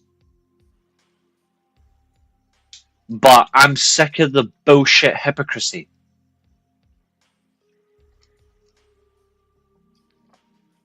Long story short, go back and find it. I loved the matches Kenny Omega had with the TNA talent, but I didn't want Kenny Omega as TNA World Champion. I liked the matches he had with Rich Swann. I liked the matches that he had with Christian. I liked the matches that he had with Sami Callihan.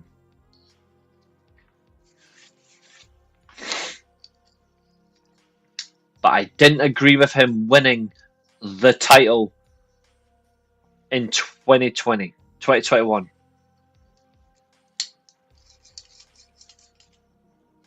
Oh, it's not. Luckily, because Levesque has got nothing to do with TNA, but when the minute he gets involved, oh God Almighty! The minute he gets involved, God Almighty! And there's accounts out there, and this is a sad thing. I hate to admit it. I hate to accept it. The difference is I'm not blind. These are the same accounts that are saying that Anthem won't sell TNA.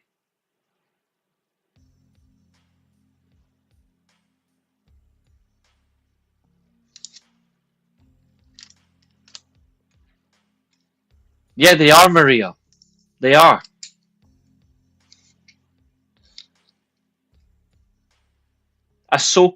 They constantly label NXT as a development brand.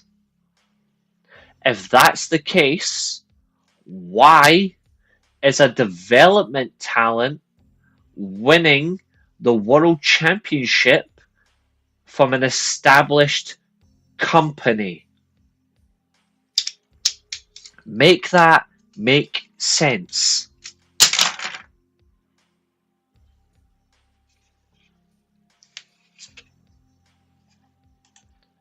Technically not true, my friend. Technically not true.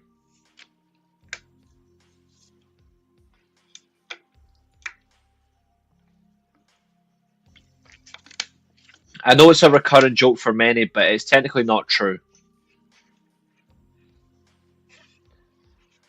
Anthem, they're holding strong to it for now, but just watch. I watched the show. I loved it. I loved the rebrand. Even though, like, Impact Wrestling wasn't a bad name for a company, it's just hard that you've got the constant chant for all these years of TNA. You can't get away from things like that.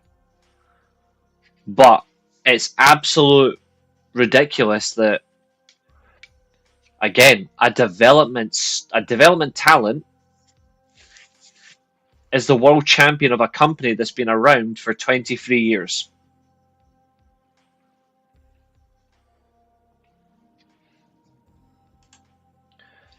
Yep. But which one are you thinking of?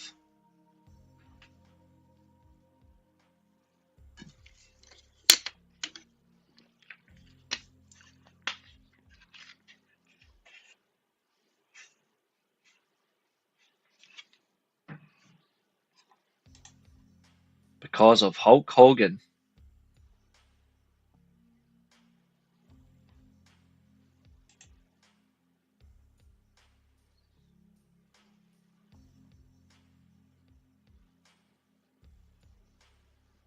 Not fully.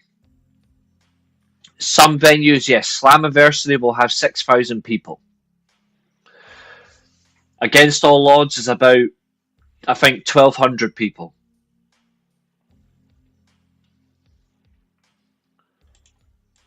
I think it still has its excitement. What it's losing is its identity. That's what it's losing. Slowly, it's losing its identity.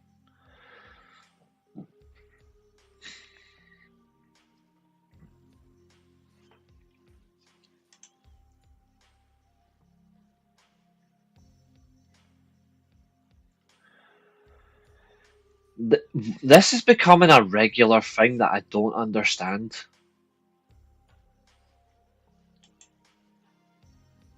Yeah, remember remember the day that the partnership got announced, Abu. I said it. I hate this fucking partnership. It hadn't even started yet. I was on air when the news broke, and I literally said, I fucking hate this because it makes no sense.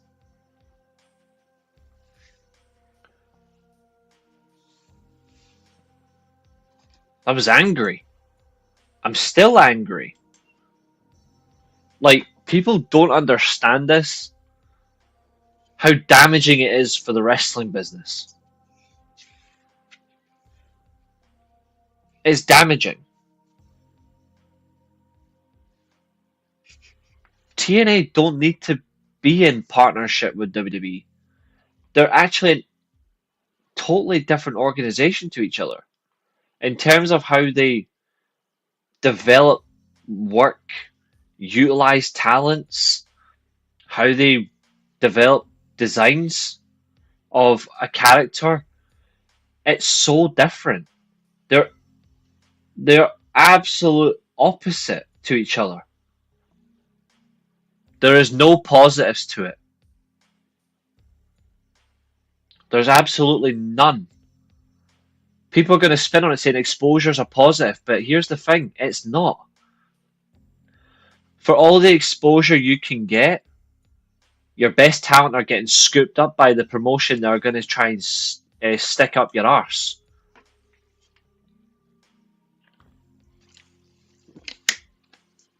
Yeah,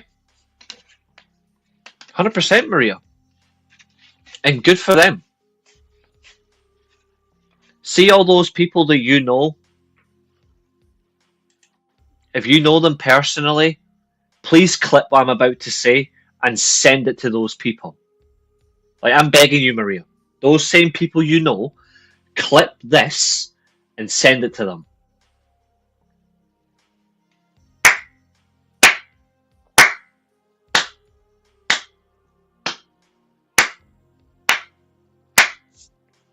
Well done to those guys. Really.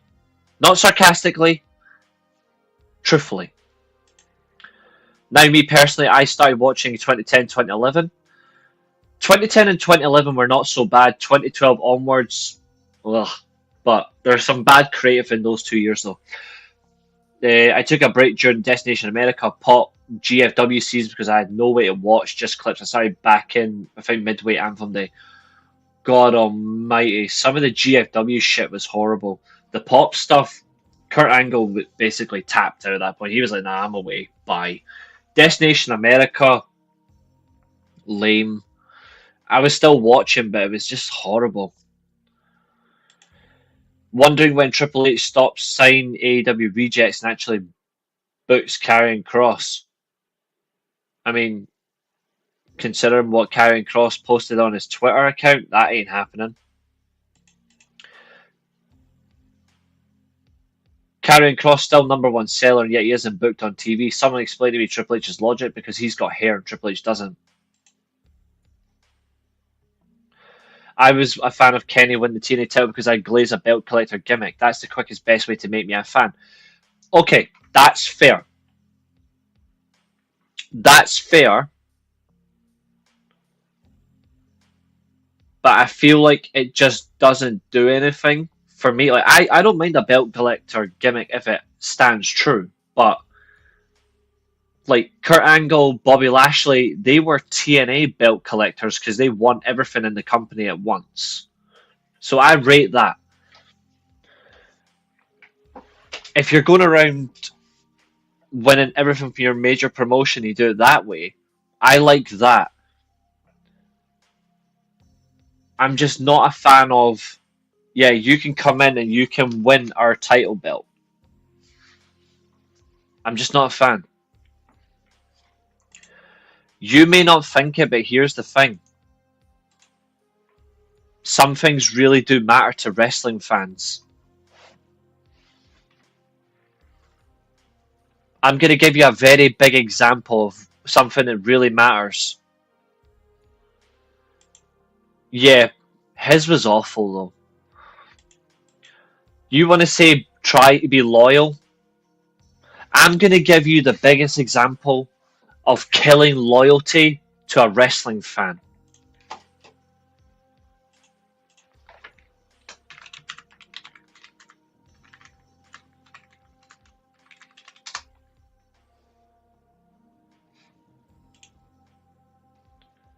He won it before then.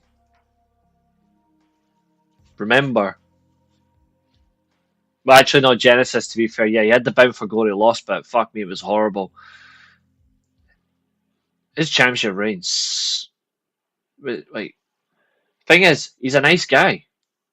But God almighty, they fucked up. Let's see.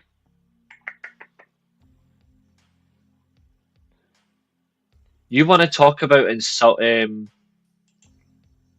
giving a chance over one decision?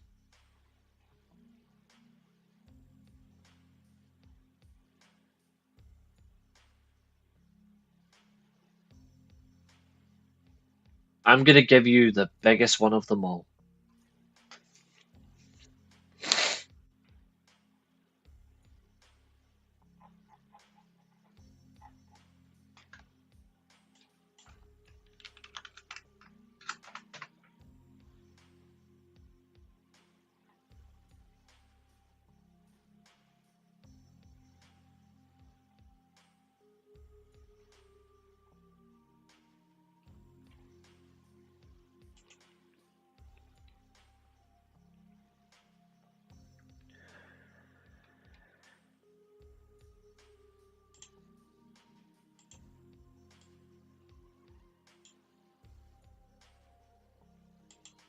I still like to watch it, but there's some things that TNA does that still pisses me off. And if TNA ends up like AEW's Ring of Honor, I swear I will die inside.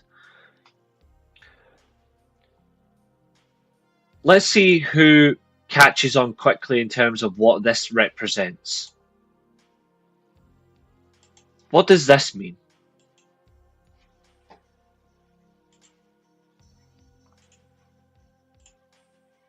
No, not that. Fuck off. What does this mean?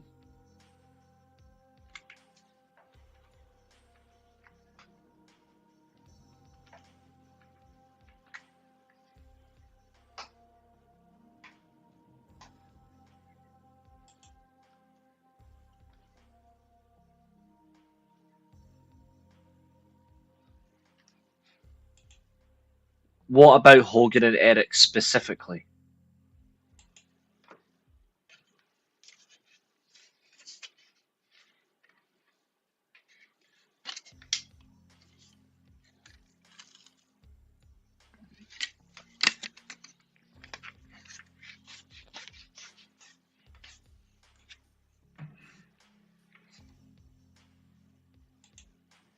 That too.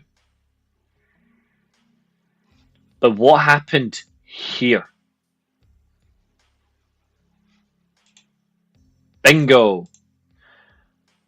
They are, but luckily not to TNA. But they've created their own organization. People to this day, those fans, have still never returned to TNA. Now, 100% talent safety is important. Talent safety is so important. But they could have made the six-sided ring safer to take bumps on. They could have done. He tweeted something about Logan Paul in a video. So you've already done a video on Logan Paul, which they're not going to like. So, but yeah.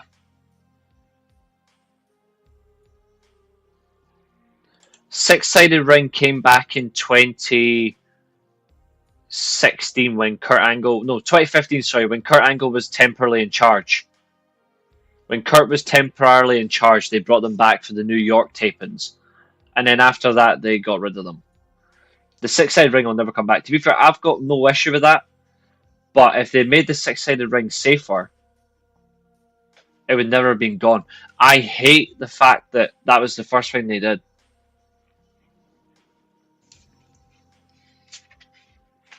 Both Ring of Honor and TNA have got the talent to enjoy watching.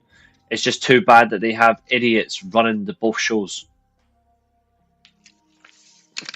Paul White with AEW was Ring of Honor, and Tommy Dreamer and the rest of the Rudy Poo crew for NXT, etc., running TNA. Bullshit. Anyway, back to this. This match was crap. Santino's team loses this match. This match was just disgusting.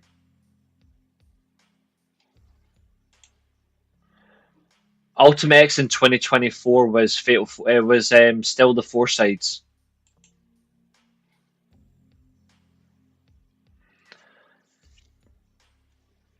We got another backstage angle. Eric Young and Northern Army are talking. They're confronted by Pussy and the System. The fact that he's still X Division champion is absolutely ridiculous.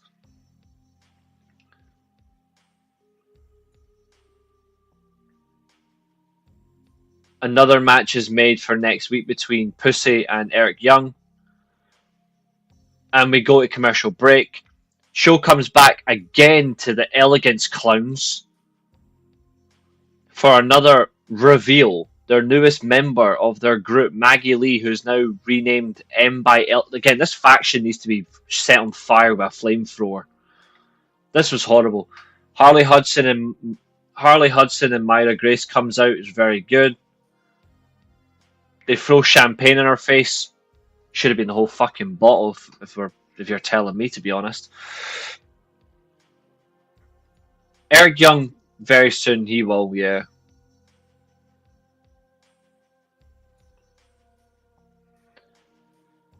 Main event time. Steve Macklin is back in the ring for the first time since his Rebellion match against Eric Young, the dog collar match. Well, actually, to be fair, what followed after that.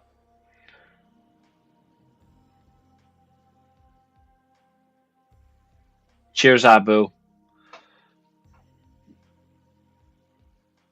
Because he's crap. And he doesn't represent the X Division. He doesn't get it. He's crap. He's overpushed. He's overhyped. And he needs to F off. At least Samoa Joe fit the X Division because Samoa Joe could do everything. Anyway, this match was... Again, something needs to be questioned here about TNA. This is another thing that's got me confused.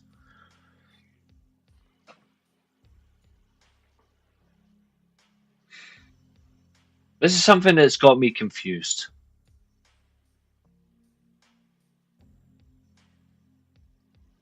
And obviously, I've got the updates for next week as well. So don't worry, I've got the crowd for next week. He's had the title belt for over 213 days.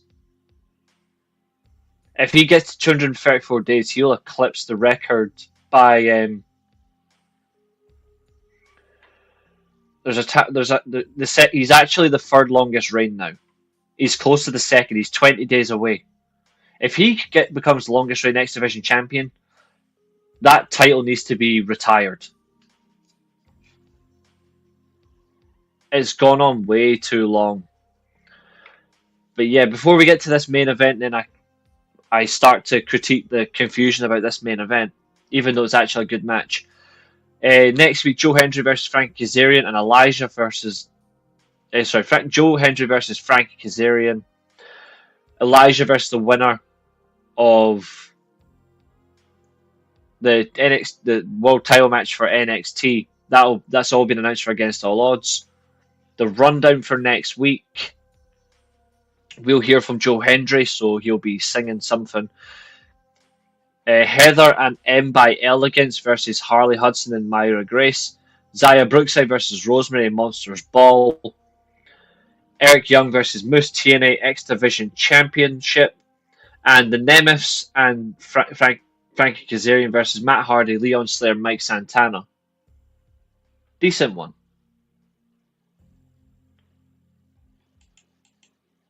Literally, yes. Bobby Lashley can wrestle. All Moose does is moan and try to claim he's Randy Savage. They didn't fumble Ace Austin. Said it last week, I'll say it again. They didn't fumble him, but they made the wrong decision. That's not fumbling. They just made the wrong decision. To be fair, they kept pushing him in main matches. He was pushed into main matches. The sad thing is, he just didn't win one.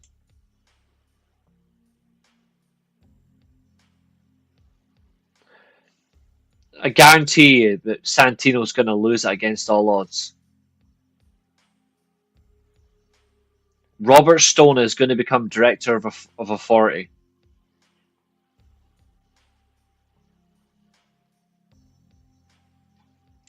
Am I missing something? Fightful said the main event was, and I quote, a really good match. Well, I've got something for Fightful. You are really shit at reporting wrestling. It's not really a narrative. If they're saying it's over exaggeration of a good match, but it is actually a good match. Santana versus Matt Cardona. Not Santana, sorry. He's going to get whoever soon after this. Macklin versus Matt Cardona is actually a very good TV main event for the international title. It is a good match, but to go over exaggeration is stupid. So do I. He fights every match like it's his last. I think he's incredible. I really do. And it's the only TNA title to me that matters right now from the men's side in terms of singles gold. The X Division title in Moose's hands means nothing, and the world title in the hands of an NXT rookie means nothing to me as well. So, Steve Macklin is the only true champion in TNA for the men. I think many would agree with you, sir. Order 4 is the best faction in TNA. Despite the madness with Tasha Steelz, which makes no sense.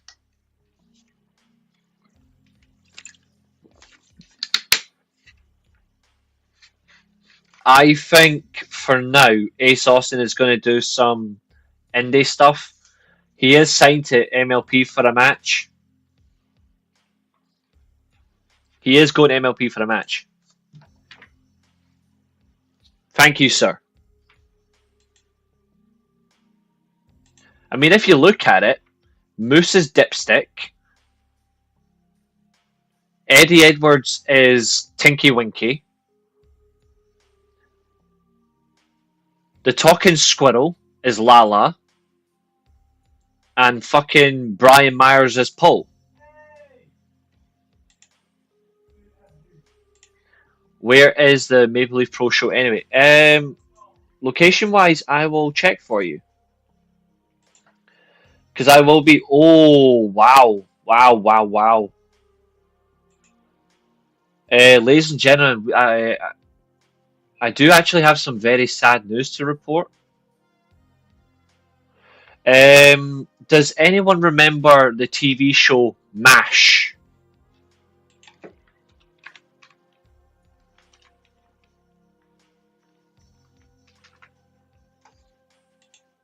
I'll do what the fuck I want.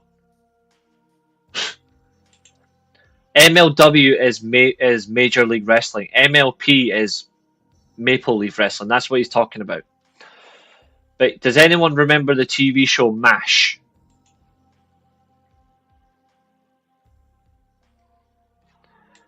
Yes, I agree. TK did fumble Santana. Santana's incredible. Well, some sad news. MASH actress Loretta Swift, has sadly passed away at the age of 87.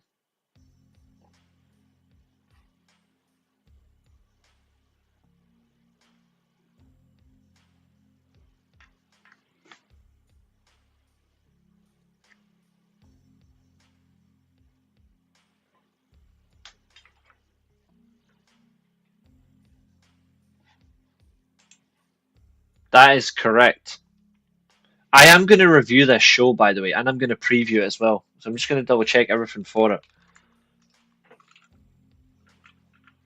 Maple Leaf Pro Wrestling. Here we go.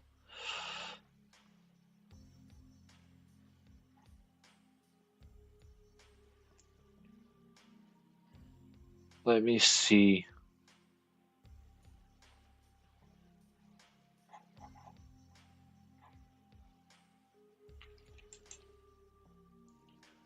Yep. That is true. I told you that this also Speedball wasn't going to be in that gauntlet. I told you that.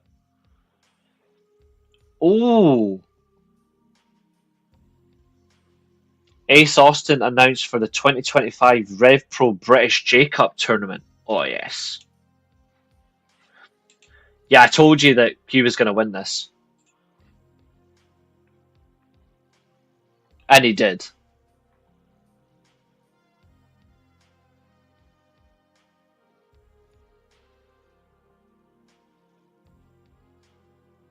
No, what am I looking for?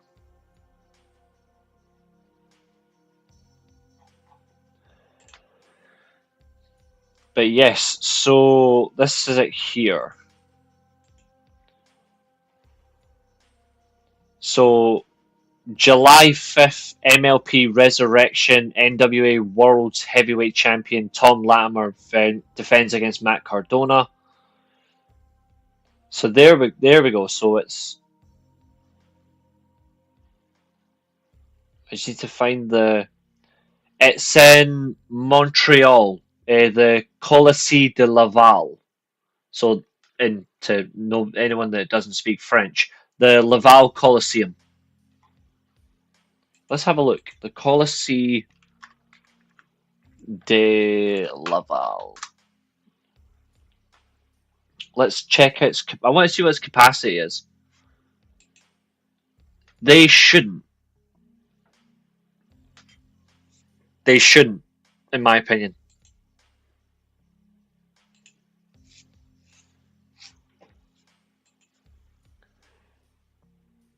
Alright, okay. It's 3,500 multi-purpose arena.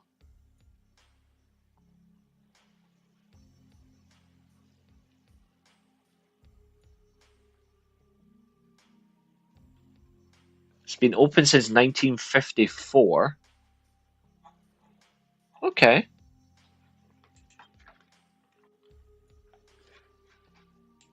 Monsters Ball is basically, it's the match that was named after Abyss when Abyss was in TNA. It's basically a no-holds-barred match, false count anywhere. But I guarantee you, WWE will have some involvement. Oh no, please don't have blood in this match. Please don't have blood. I guarantee there'll be no blood between Xia Brookside and Rosemary. You can clip that. Monsters Ball hasn't been. I'm going to say this as well. There hasn't been a good Monsters Ball match in years. Anyway, MLP Resurrection.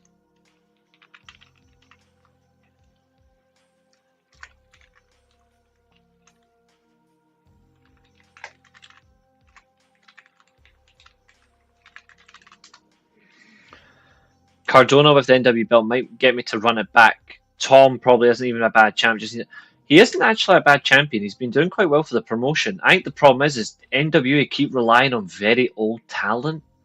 There's not a lot of young talent there. They're doing well with the women though. I feel like they need to do a little bit better.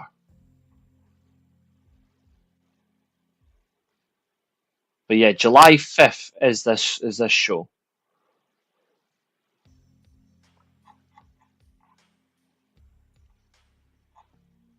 I'm gonna watch it. I'm gonna review it as well. Sadly, the main poster is PCO, so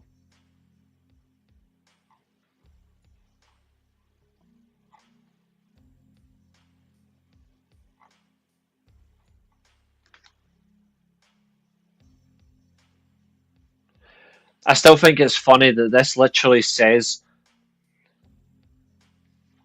this is going to make you all laugh because eventually soon she's going to be kicked out of it. But it says joining PCO will be an elite roster of wrestling's best from Canada and around the world, including Matt Cardona, Billy Gunn, Canada's Stu Grayson, Giselle Shaw, and then the last person named WWE ID prospect Kylie Ray.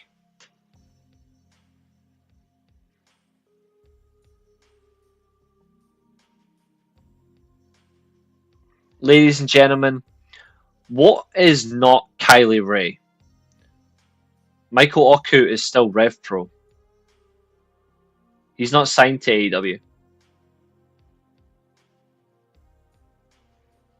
He was going to be, but he's not.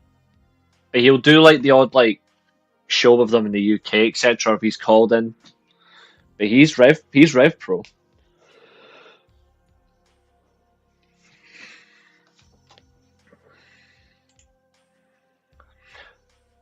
No.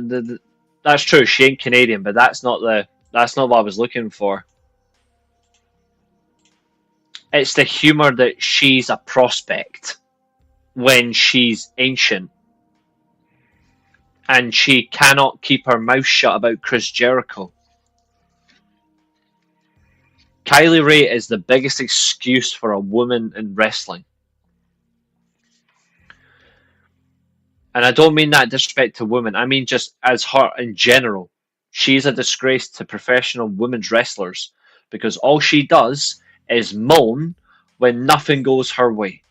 She cries, bitches, and moans. She quits. She fucks off. She moans at other people. Then she comes back and she thinks she's better than everybody else, but she's not. See, when she fails with WWE ID, she's probably going to change her name to Karen Rash or something, and then go and try another tryout. If anyone gets offended by that, good, because it's the fucking truth. She's an absolute cockwomble. She brings shame to women's wrestlers. All she does is moan and bitch, whilst other women that are hardworking get overlooked because of someone like Kylie Ray. Appreciate what you have, numbnuts. Appreciate what you have.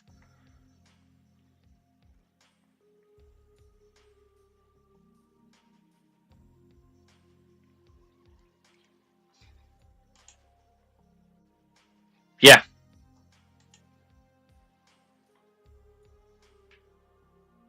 I'm assuming, Lartbark, you're saying thank you for me calling her out. I'm assuming. Which, if so, you're welcome, sir.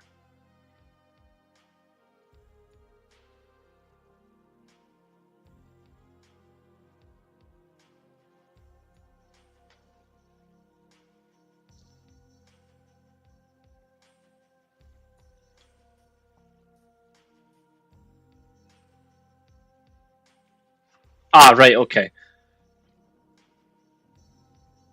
Game update 2. Game update 7.7 Dynamic Worlds is live. Alright, okay, that's an update for Old Republic. Sweet! I'll play that later on. I've not played that in a while. Call them out, they deserve it. And don't worry, it's the same for men. There's male talents that are still in wrestling that need to fuck off. And I'm going to tell you one of them right now. Alberto El Patron. Fuck off.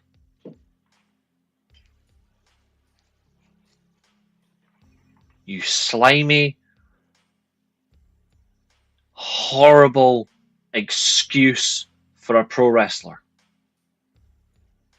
Oh, and Alberto, how is Triple Mania?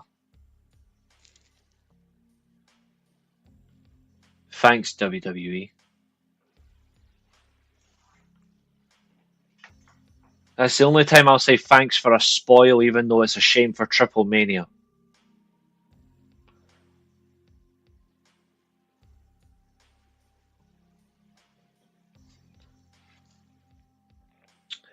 Steve Macklin, going back to this, Steve Macklin's performance against Cardona, very, very well. I like it. I mean, he does something that matters. He stays true to his character, he stays true to his wrestling style, he's not compromised. I love this by him. What I don't like, they've already spoiled it. Alberto loses to Vikingo. Yep.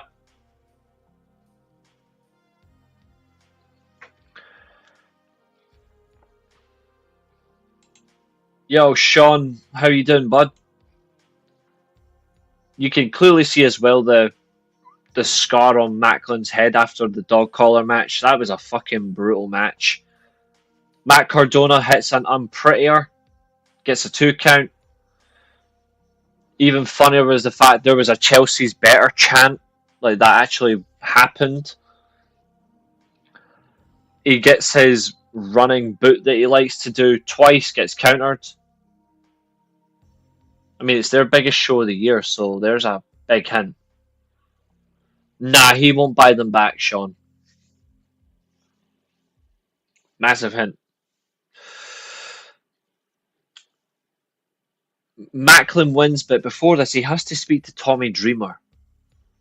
Steve Macklin, you should have been wearing headphones when Tommy Dreamer comes up to you.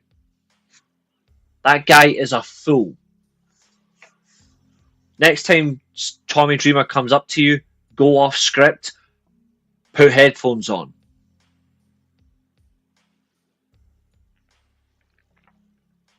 Working the head of Steve Macklin was a smart strategy, but I like how they follow up in a different way and they reflect and they move on. Good match this was. It wasn't great, it was just good. And against all odds, next week, Steve Macklin will defend his title against Mance Warner.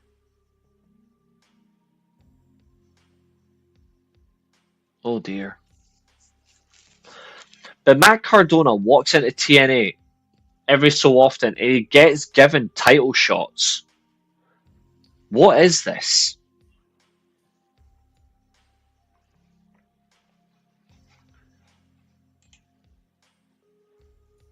Think about who he has attacked and when he does it. Alberto is an illness to pro wrestling.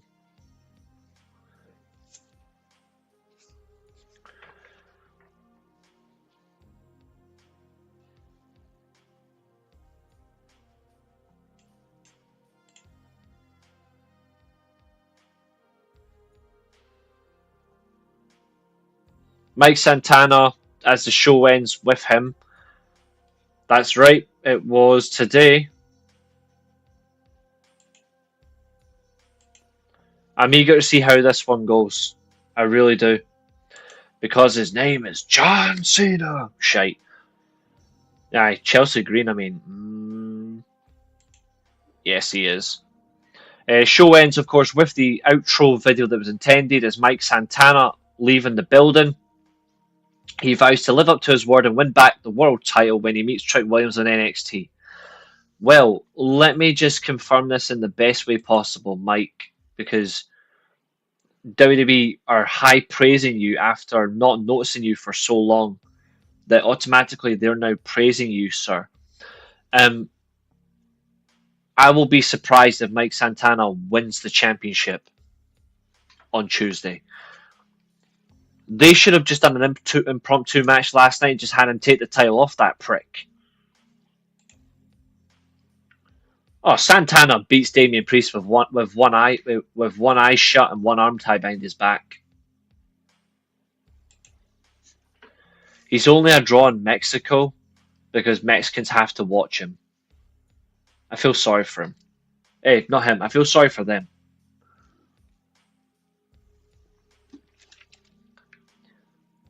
The minute he drops that title, hasta luego.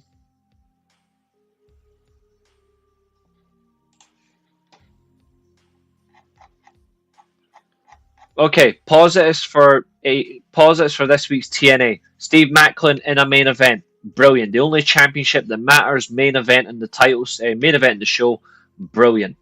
Harley Hudson and Myra Grace showing themselves, brilliant. The Fatal 4-Way, well done. Santino getting his moment, that was good with his daughter. Now for the negatives. The Elegance brand. Mance Warner. Robert fucking Stone versus Santino is announced for Against All Odds. The winner becomes the director of Authority.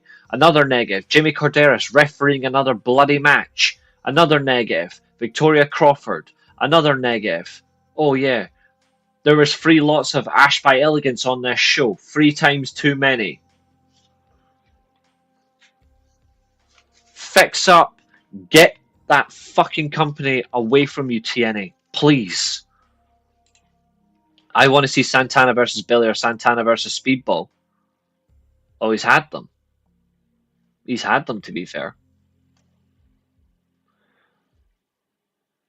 Speedball especially. I think he will still be signed with Triple H, just not WWE. No. No. I guarantee you he won't. I guarantee you he won't be.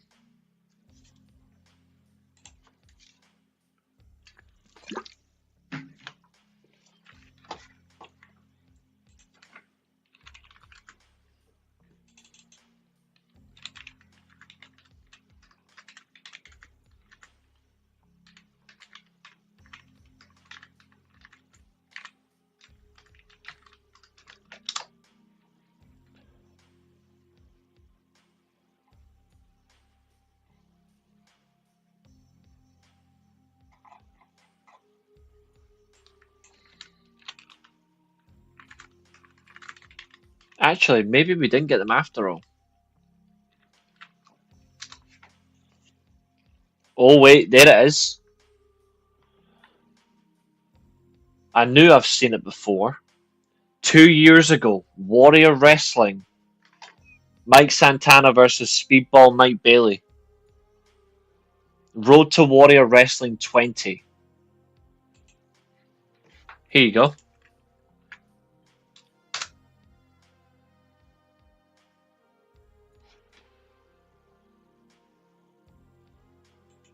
In fact, I'll even go one better. This match is actually on YouTube. 20 plus minutes. Lance Archer, Thunder Rosa, Athena, Killer Cross are all on this show, by the way. Trey Miguel, Psycho Clown as well. This was such good fun. Oh, and Jonah was on this show.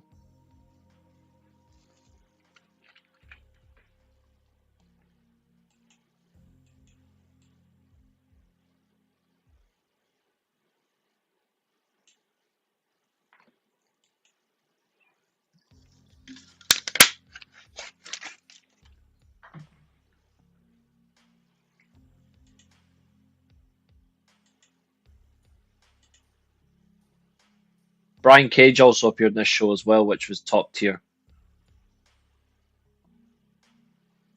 Really good match. I knew I recognised it. Wow, it's actually done a full massive comment in the chat. That is one fucking weird link. I copied it directly from Google.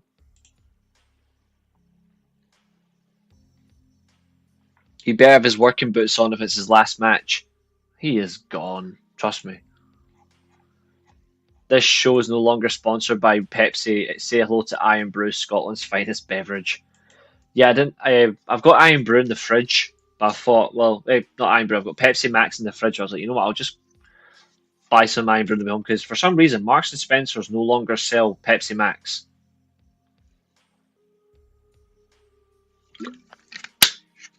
Well, the one at the train station I go to on the way home or in the morning when I'm going into the office, they don't sell Pepsi Max anymore, which is bizarre.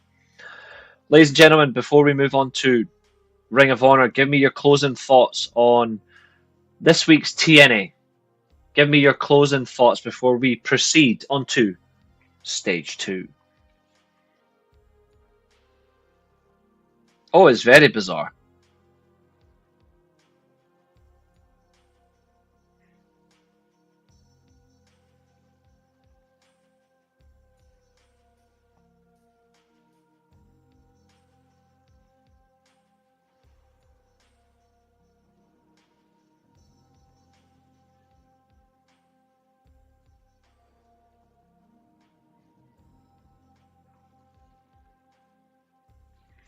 Listen to your review. TNA, I'll give it 3 out of 5. Absolutely fair, my friend. My only positives are the opener, Ali, and the main event. I swear to God, Mustafa Ali is on another world when it comes to his work right now. Massive WWE fumble. Same with Nick Nemeth. And AEW's big fumble is... AEW's massive fumble was Santana. Santino lose, yeah. If he lose, and I honestly think he's going to lose against all odds. I'm that confident that he's going to lose against all odds. That he's going to attack Robert Stone on Impact next week. Oh, they fucking suck.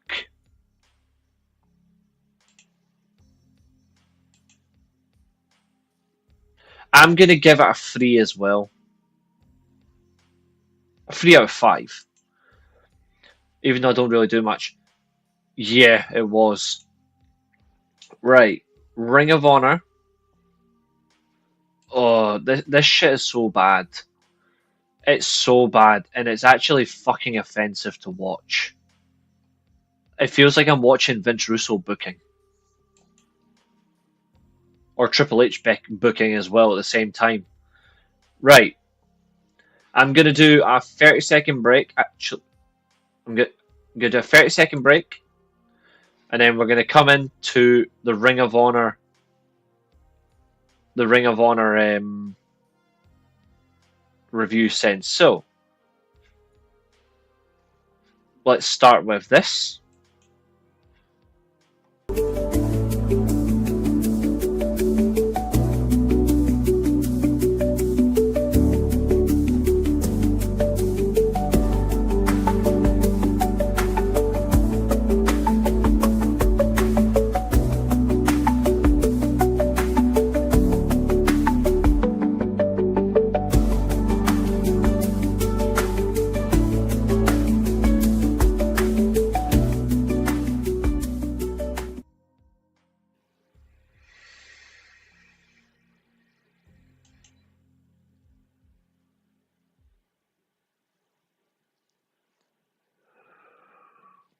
Ladies and gentlemen, welcome back. Of course, we are now 2 hours, 20 minutes into your Thursday night wrestling review. Of course, this is a Friday night because obviously I don't do live reviews because I don't have a place of my own yet, so I can't do live reviews.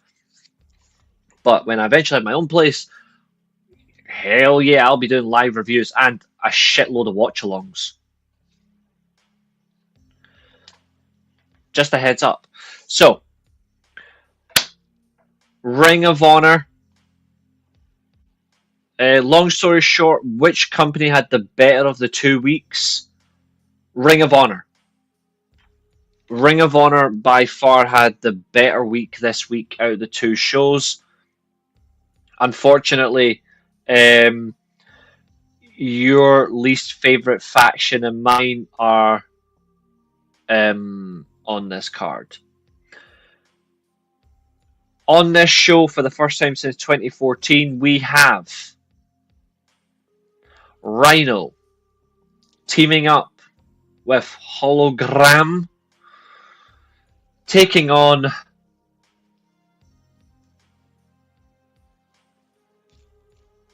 the Frat House.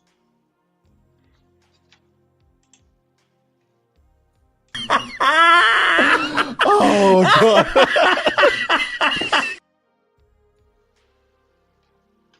I think we need to change the song.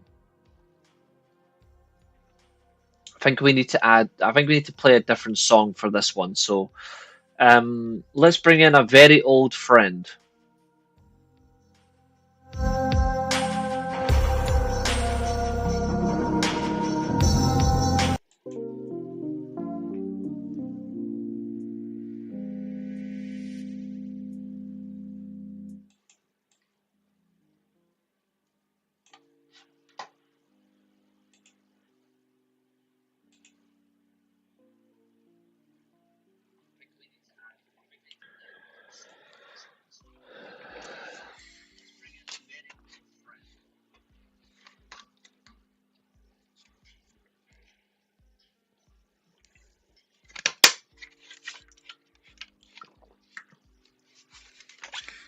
Yes.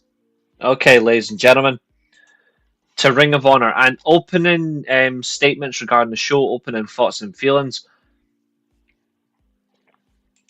It isn't all the music on this is non-copyright. See all the songs I play, apart from Night Driving is the only one from StreamYard I've kept. All the other songs I have or background music I have for the show, I've downloaded directly from YouTube themselves. That YouTube allow you to use in your streams. The only song I have that potentially I could play, but I don't know what will happen. I do have the Hardy Boys theme song on here, and I'm not kidding.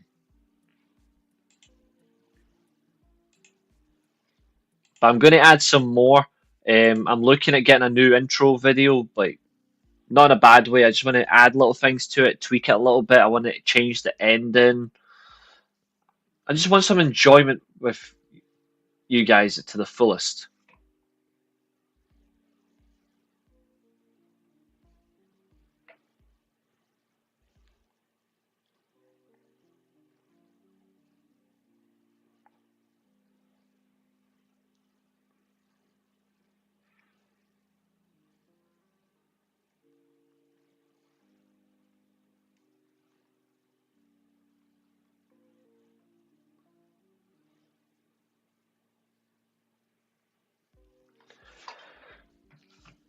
But yes, if I'm looking at the two across the board, show to show, I personally prefer Ring of Honor to TNA on a whole perspective. I think the talent utilized actually fits. But I will say this, and this is something that I do agree with. In the chat earlier on, Fletch mentioned about storylines, and the Minions is the last one in terms of good storyline. I completely agree. But I think they are building themselves up to new storylines. They just have to get there. How they do it, I'm not sure. I don't know who is the head writer of Ring of Honor, but they have opportunities here to try this, and they should go. They should do it. So let's begin. And I have to say some words, obviously, throughout the show again that I'm getting sick of saying, but I have to do it. Let's begin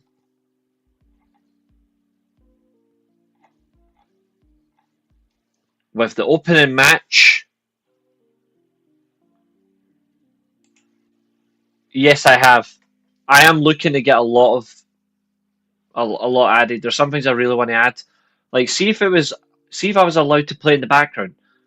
I would be playing My Chemical Romance, Limp Bizkit, Hollywood Undead, Metallica, Royal Blood.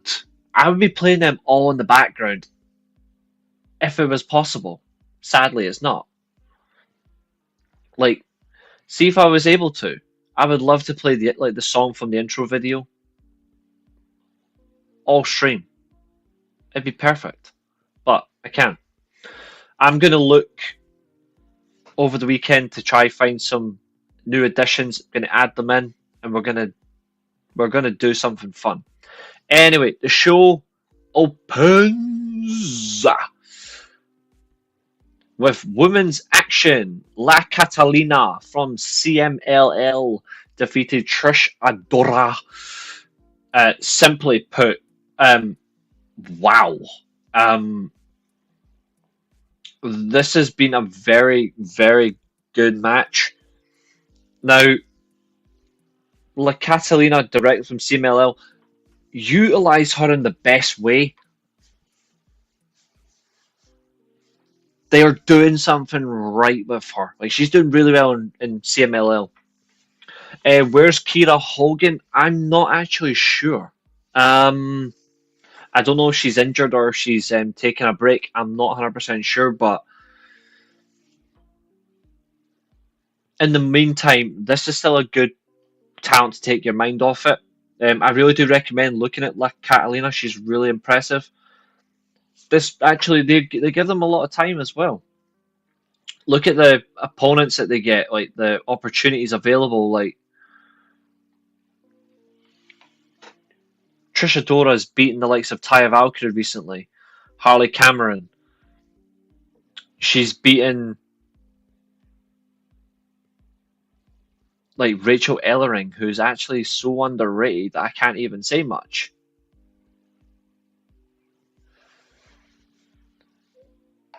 Yes, I have. Unfortunately, her crew, Shane Taylor Promotions, are at ringside, but again, I quite liked this match. The dynamic was fun. I get to see some growth here by both like Catalina, who's a young wrestler, and I get to see some growth by Trisha Dora, who needs something to get her. Like, she needs to get something in, like, to keep her motivated, to keep her going. This was a good example of doing just that. This is the stuff that you have to do to buy into your talent. Otherwise, you're going nowhere. This was really well done. Really well done. Let me put my light on, ladies and gentlemen.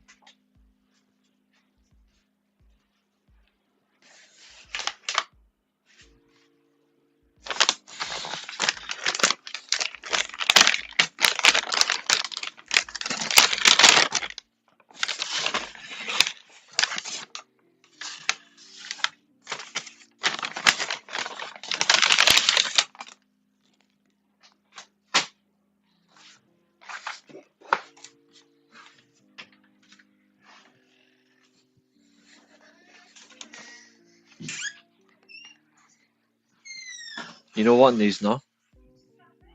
You should have taken them. You still could have taken them out, you pillock. Get Tyler some biscuits, please.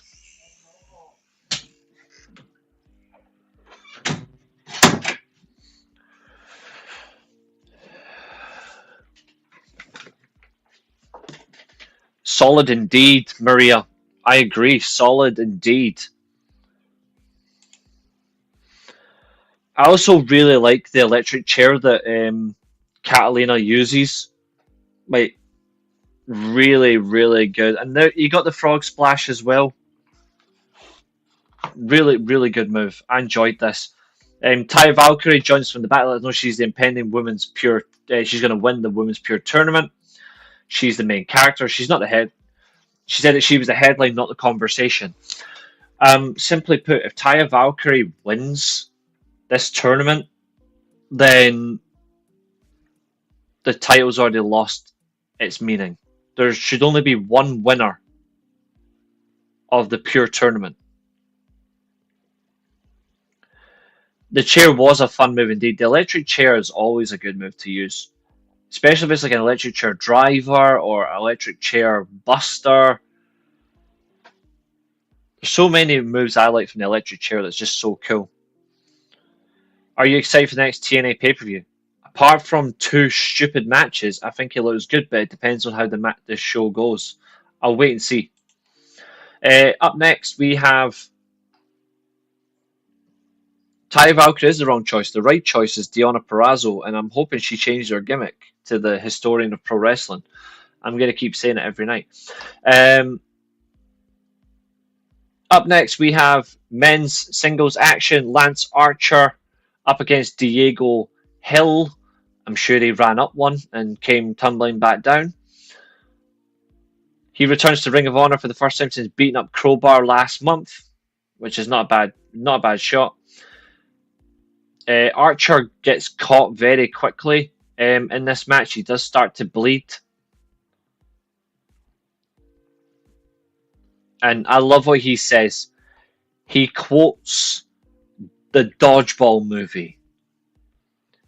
He quotes Ben Stiller when he says, and I quote, "Nobody makes me bleed my own blood." What a line. Brilliant line. And then that was it.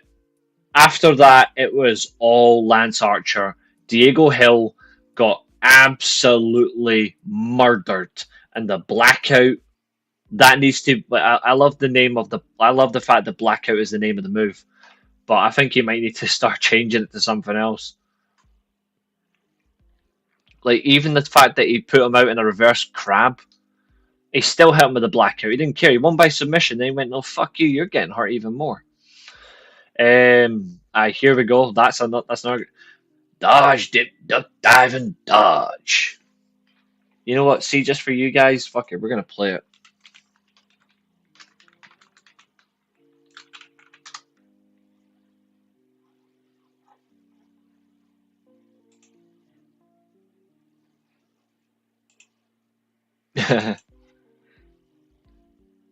Your best wrestler dressed like a pirate.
Don't say I'm not good to you, folks.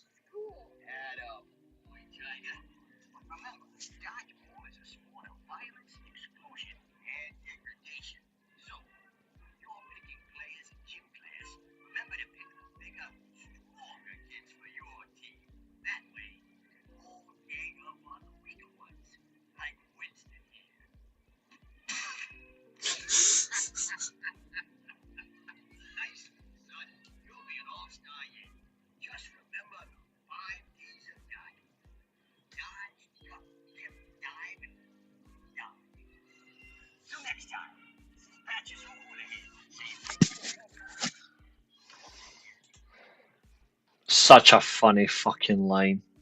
So funny. Which returning wrestler from WWE's history was about as popular as a cock-flavored lollipop?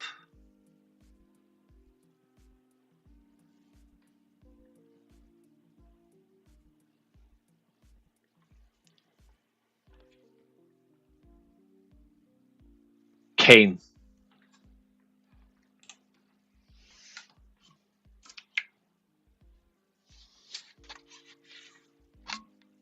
Kane. A vignette appears after this. This is for the returning forever champ, Athena, who's now past 900 days, the longest reigning champion in Ring of Honor history for any championship. I don't think people realize like her title reign is great, and it truly is, especially for a woman to hold a title that long. Because nobody's held a title that long in decades. Like the the the absolute clown Moolah held it for 20 years. But that's because she kept burying talent along the way and selling them for scraps. Athena holding the title for 900 plus days is fantastic, but how exactly does she lose this title now? Because effectively, you can't do anything else with her.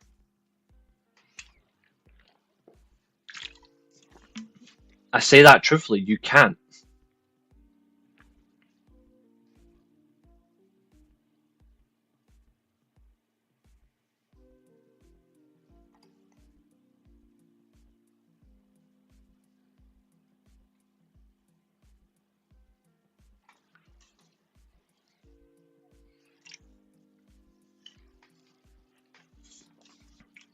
Up next, and it's crazy that we got this. We got a Ring of Honor pure title match between Matt Mako and the current pure champion Lee Moriarty. Now, people say AR Fox has potential. And I mean, he's a decent wrestler. But see, the better talent is Lee Moriarty. This match was from Action Dean, an event in honor of Dean Rasmussen, who passed away sadly 2 years ago. This was just a fun throwback match. It shows how quickly, if you're forced to use rope breaks so quickly on, it happens. Tight fit, really well done. I like it.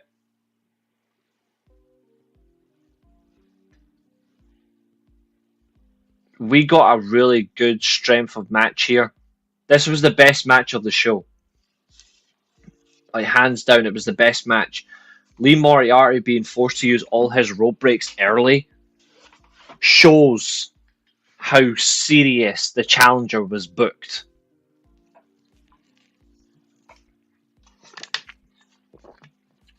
Incredible display.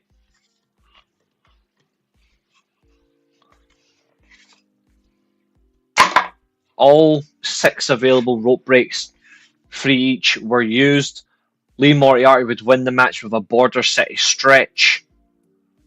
Wow. Like, if you haven't watched Ring of Honor this week, but you just think, oh, I'll just watch one match, watch this one. This might honestly be the best.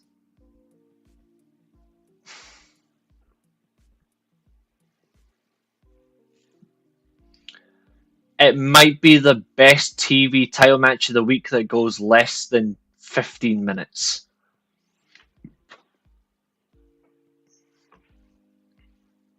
Period. Like, I'm deadly serious. It's that good. It's so good. And absolutely, Fernando, he is underrated. I like as well that Moriarty kept forcing Mako into the Border City stretch, knowing that he was going to get the rope breaks, but he knew on the third attempt, he knew it was game over. I like that use of technical wrestling and your submission finisher. This is the thing where people go, but that means that means you're praising finisher fest.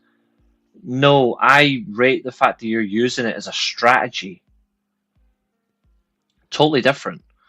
This is what makes it special. This match is fucking exciting.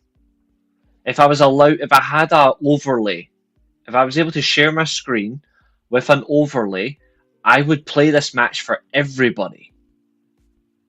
But sadly, I can't because I don't have the right overlay. But this was fun. I loved this match. It was great to watch.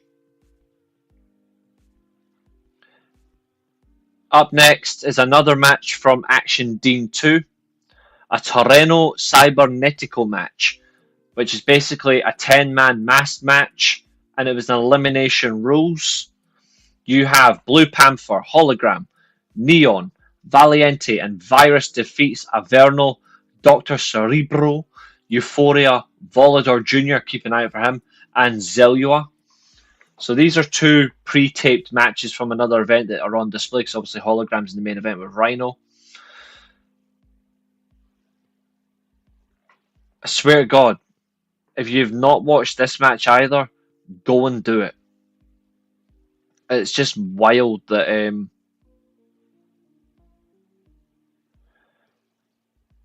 the match ends, of course, with the Blue Thunder Bomb, the spinning Blue Thunder Bomb that Hologram uses to pin Volador Jr. It just sums up the use of luchadors, but they don't just do their high-flying moves, but they actually work a mat-based match as well throughout. Like, you see the variety in offense. It's really well done. It's fun to watch. It gets you on your toes. It glues your attention, and they're all independently unique. They're all unique. They're not the same type of luchador. They're not the same a casual sense would go, they're all just the same. No. They're all different, and it's really well produced. Even funnier as well, they use this match. They're wearing red and blue shirts, like it's an old-fashioned Raw versus SmackDown. I thought that was really cool. And if you want to watch this match, it is on YouTube. This was a YouTube-based event, by the way. These matches were taped on. Really well good. Back in the Ring of Honor arena, however, we have Satnam Singh defeating Facade. Satnam Singh obviously was he used to link up with Jinder Mahal when they were the AAA World Tag Team titles. This guy's an absolute giant. I'm not an overall fan of Satnam Singh, but he is trying to make himself useful in the wrestling business. It's not easy because he's such a big man. It is hard. Big men don't do well in wrestling anymore. If you want to be a successful big man, you need to be mobile, powerful, and around 280 to 295. Anything above 300, you're struggling. In my opinion, you're struggling if you're above 300 in modern wrestling. I think the heaviest a big man should be now is about 280. Some men, the likes of Samoa Joe, he is fine because his style is comfortable in the way that he cannot fail, basically. He is secure. Anywhere else, it's tricky. It's very, very tricky. Satnam does win the match quick and easy, but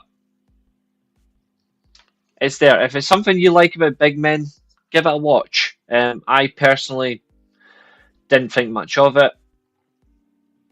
I think this could have been an opportunity to do something better. Maybe have a women's match on this show, like maybe Deonna Purrazzo versus maybe Serena Deeb in a technical masterclass match, or even a Red Velvet, Queen Aminata. This would have been so much better if they were in a match, but instead we were served this. I suppose if it's just what you think is what you think.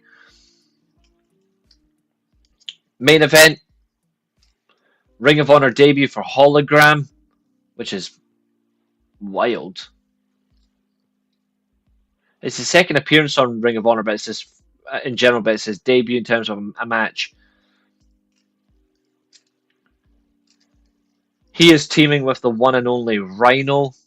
Again, Rhino is in the best shape of his life in years. He looks healthy. He's moving well around the ring. He doesn't miss a beat. He should have won the NWA World Title, in my opinion. The last event, he should have won it. Rhino just gets his character as well. Like, he knows that he cannot fail to be compromised anymore. It's a fun one. It's good to see. They're up against the Frat House.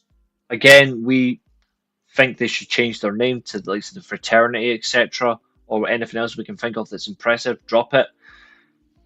But calling them the Frat House is just, yeah, no thanks.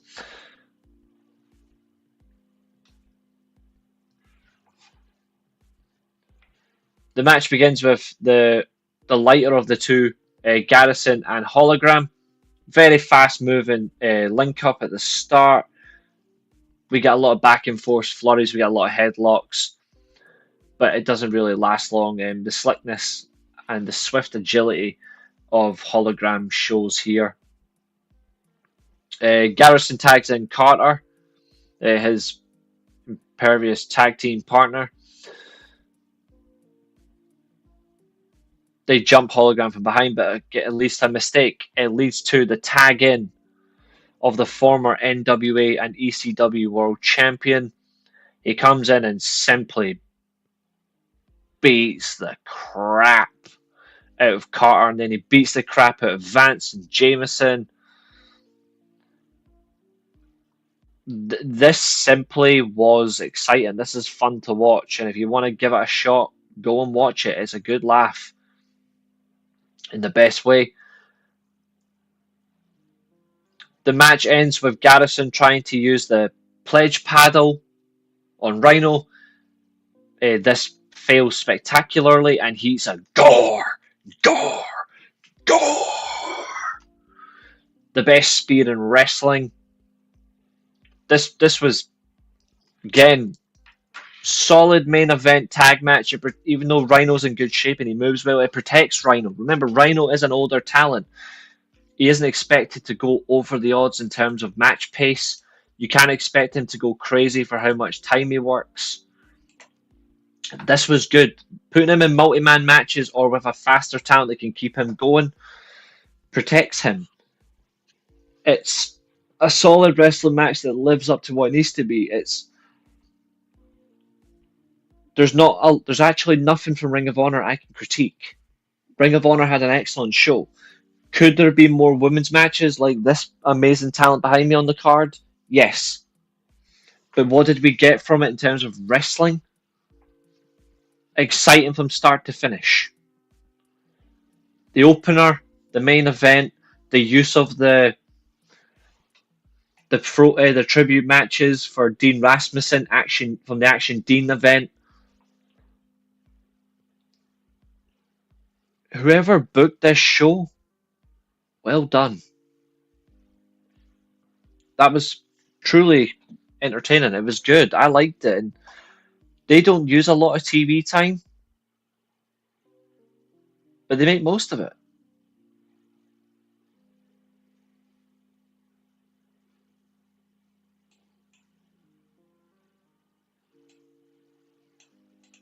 It might not be Ring of Honor of old, but it's still Ring of Honor for fun. And it's an enjoyable fun. And I want to see more of it. Let's see where they go from here. I don't know what to expect, but I like it. But yeah, in terms of who won Thursday night wrestling, Ring of Honor. Ring of Honor wins Thursday night wrestling this week. Ladies and gentlemen, we are at 2 hours 50. I think we can all agree it's been a very fun show. I think what I'm also going to do as well is I'm not going to do a long Q&A tonight. So what I'm going to do, everybody that's watching, one question each, and then we're going to wrap up. But I also want to say a big, massive thank you to everybody that has watched tonight. Please do like, share, and subscribe, of course. It's been fun. I've loved this week with you guys. It's been a great week. There's so much more to come. an update for next week as well. Money in the Bank, I'll sort out a date for the preview. Jamie is back on the channel for the first time since we did one of the previews together. I think that was the WrestleMania preview I think he was on. 650 views that video got, that stream. So absolutely tonight, it's been a pleasure from you guys. I really do express such gratitude, and I always mean it. I stand by it. The channel's nothing without its audience. Also, I want to know what you guys thought if you've watched it. The Fatal 4-Way match that I uploaded last night is currently on 57 views, which I actually think is quite nice. Let me know what you think about that. And if there's anything else you want on the channel, please suggest it. If there's more things you want to see, let me know. And I can certainly do my best to bring it to the channel. But yes, one question each, if you like. Before we wrap up, please do fire away.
If you guys don't have any questions though, don't worry, we can leave it there for tonight.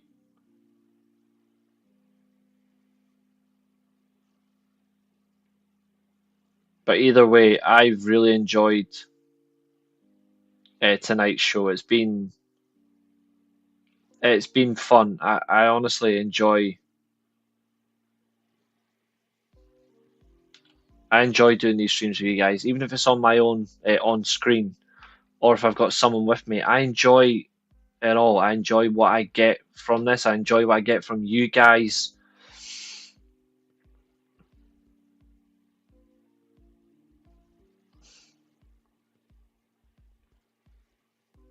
I can't take anything away from that. I really can't.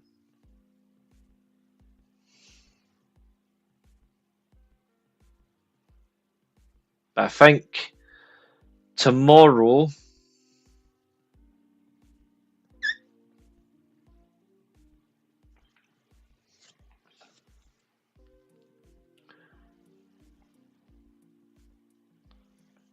we're going to do another 2K episode. And we are going to do a stream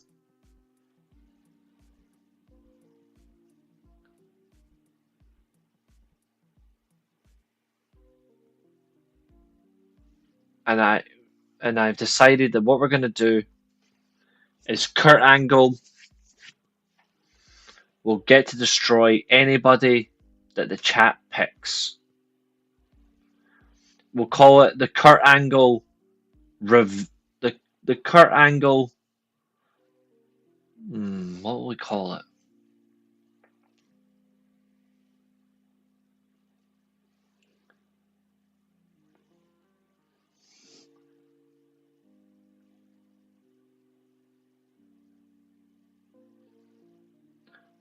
The Angle Ascension. Nah, he's already ascended. That just sounds stupid. The Angle Aftermath. Yes, Kurt Angle is back on the Steelchair in action, competing against anybody you guys choose. You guys make the matches. You guys make the opponents. Remember, Kurt Angle is the world champion on my game, so please don't have him defend his belt in case the game tries to screw me. But, ladies and gentlemen, at 10:53 p.m. UK time, I just want to say thank you so very bloody much. You guys have all been a fantastic audience. Your questions tonight, your comments, the likes of Fernando, Glenn, Guy, Maria, James, Abu, Billy, despite the fact that he loves Roman Reigns, I need to save him somehow. I really need to try. Fletch, as always, Lark Bark, Darius, like, you guys are always here without fail. Sadly, there's no Stussy here tonight. There's no smooth there's no smooth, of course. Roisin, I don't think was here tonight, but that's okay. They'll be back. We had a bizarre Bret Hart account that appeared. Dean was here earlier on. Thank you very much. Robert as well. We had Nick. People far and wide across the globe was in here watching the weekly Steelchair. Ladies and gentlemen, good night. I'll see you all tomorrow. If you've watched SmackDown, I don't know. Try and enjoy it. Otherwise, do what I do. Find something else. Good night. God bless. And I'll see you tomorrow. Arrivederci.